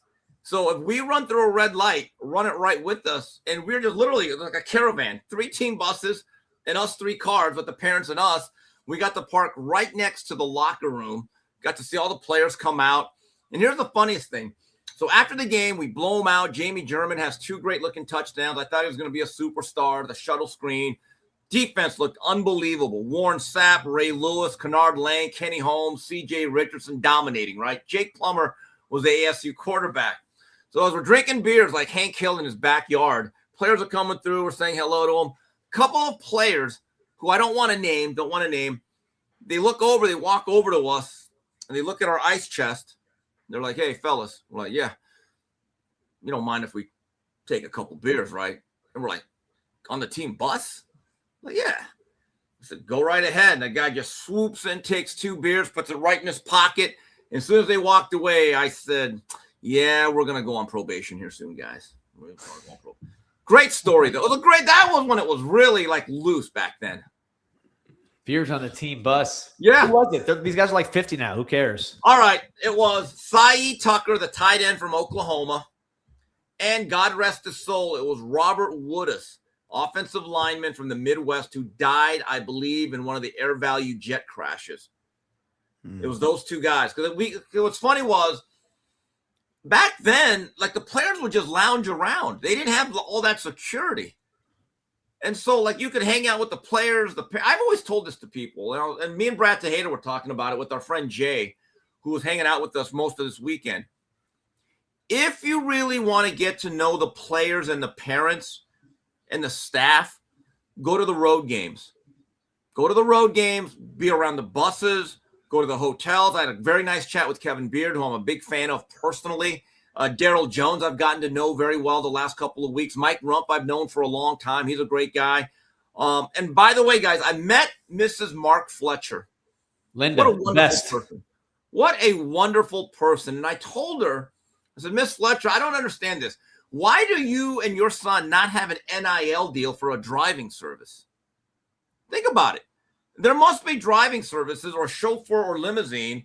And that's what NIL is, name, image, and likeness. There's a national story. Everybody knows it about how Miss Fletcher does not fly, but she'll drive to every game. I think that is a perfect opportunity for somebody to say, you know, we have a driving service. Let us drive you to the game. You be our spokesperson. Yeah, she drove all the way to Cal. Linda Fletcher, the absolute best. Anybody that's ever been around her knows, you know. Oh, what a great person. Everyone rallies behind her. And one last thing here, guys, before I go. Friday night, there was a little bit of a booster cocktail get-together. And I thought of you, Danny, because you used to wear every game an authentic Big East Miami Hurricane Jesse Armstead jersey, number 1. Happened to be milling around, and I spoke to Jesse, and he told me a great story. Is that Arizona? Because I was with him in Dallas. I didn't realize he went to Arizona. He was there.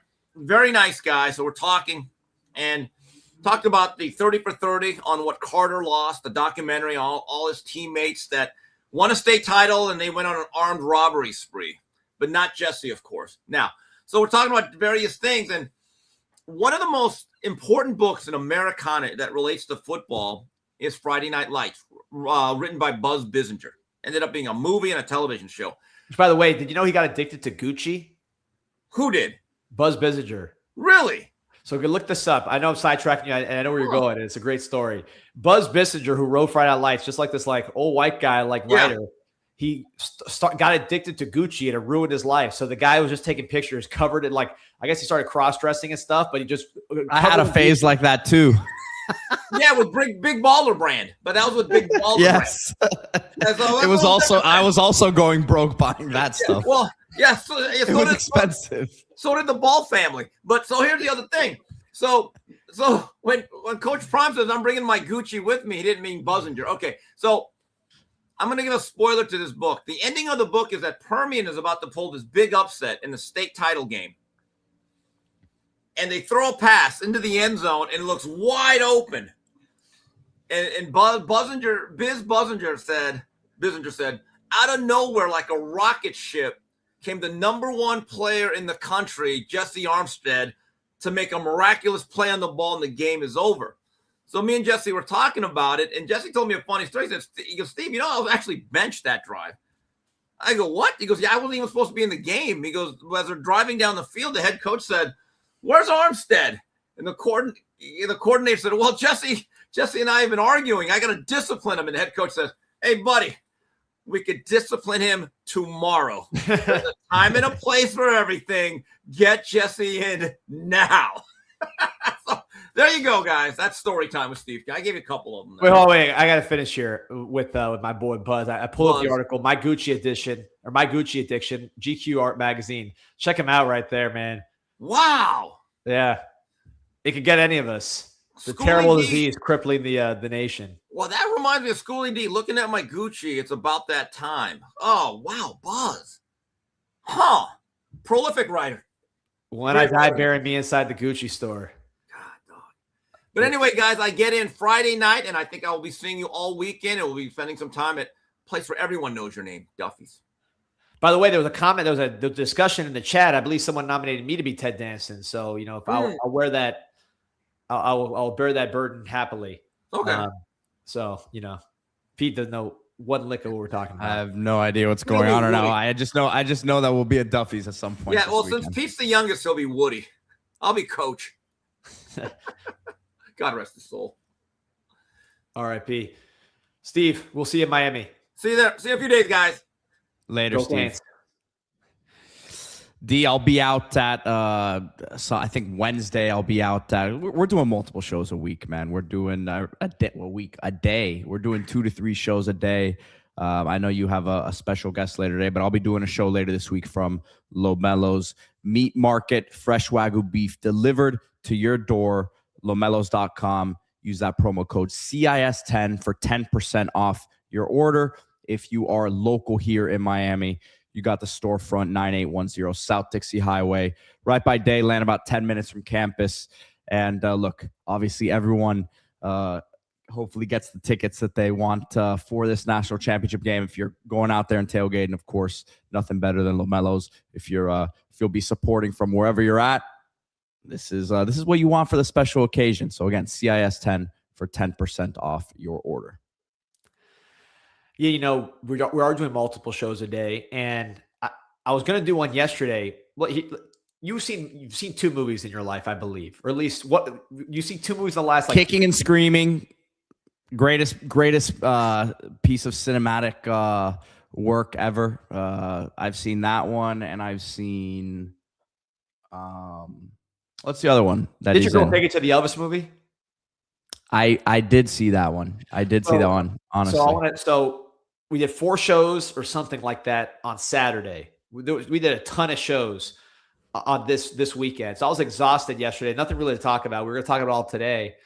And then I'm watching this playoff game with my wife and my kids. I'm watching the Patriots against the Chargers. And my wife, Dr. Money, is like, you got to do a show. You got to do a show. I'm like, I'm tired. We did all this. I got tomorrow. We're going to plenty to talk about. We're all good. She's like, no, you got to do a show. It's starting to feel a little bit like the Colonel, like Colonel Tom Parker and Elvis, man. He pushes him to just do a million shows, and the guy ends up getting addicted to pills and passes away. That's what I don't remember that part of the movie. Yeah, that's the Colonel, man. The Colonel. That's my other issue. Was when I watch movies, I can sit there and watch the entire movie, and then I'll turn to my girlfriend and I'll say, "What just happened in the movie? I don't understand. What was the reason for what just happened? I don't understand. I don't understand plots. Plot understanding is not one of my life strengths. But yeah, let's see who we get. Let's see who's quarterback for Miami next year. Yeah, that plot. I'm watching that plot. That plot is something I'm tracking a little too closely. Before we get out of here, as always, going to shout out our boys at Islas Canarias Cuban Express and girls. Eileen Andrade, one of the top chefs in Miami, period. But Islas Canarias Cuban Express, right there in the Dayland Mall Dining Pavilion, serving the community since 1977, and now in Dayland Mall in the Dining Pavilion. What a hot spot. I've been there a few times since Christmas. It is still rocking and rolling. But you can get all these different types of items, 7 different croquetas, all the sandwiches, cubaditos, grab and go, empanadas, you name it. Plus 50% off tequeños in honor of our Venezuelan brothers and sisters and all the good news coming out of that country. So shout out to Islas Canarias Cuban Express. I had a shout out to Alfred Alvarez, who I had on the show, the La Voz of Canes football, the Spanish voice of Canes football. And I told him, man, we got to do a special show at Islas Canarias Express. He said he's in. So if you guys didn't hear that interview, I recommend it, man. He was great. Amazing interview. I did an article of it, just transcribing it for the website too. But the interview itself is better because you can hear him talk. The stuff about sneaking DirecTV in to watch Canes games in Cuba was crazy. That was insane. Insane. And we're going to have him on again. I have some more follow-up questions. I really want to know, all right, who are his favorite Canes? Because he was really following, obviously, early 2000s there, but he had been following it, watching for those 10 years there. He probably has some random shouts that like Tyrone Moss, may he rest in peace. But I want to hear, guys like that. It's fascinating. He had no one to talk about it with either, because he couldn't let people know that they had that illegal satellite there. Insane, man. And now, of course, here free in the United States and living his dream. Love his call. For those who have not heard his calls in Spanish, you got to listen to it. I can't do justice to it. But what he says in English, when like a Malachi Tony scores a touchdown, is his favorite player, he'll say he has the soul of a child and the heart of an elephant. It sounds a lot better with a Cuban accent in Spanish. But, and he explained the story behind, that and his personal ties to the call. So it's great stuff from him. Yeah, great job there, Pete. That was really awesome. And if you want to get ready for the game, gear up. Miami Hurricane Team Store, MiamiHTS.com. Promo code Insight 20. You get 20% off your first item. Look at all the playoff gear. Celebrate all the wins we've had. Maybe wins to come. There, I like this one right here. We're going to the Natty. It's been a while, so you can buy a shirt like that. Do it now. Take advantage. Insight 20 promo code. And you'll get 20% off your first item. That's both in store and online at MiamiHTS.com. Long one today, Pete. A lot to talk about. We'll be back one way or the other. Maybe might be an emergency one. Who knows what's going on here? Yeah. The quarterback thing is wild, but great time to be a Canes fan. See what happens. Hit that like and subscribe. Go Canes. Go Canes.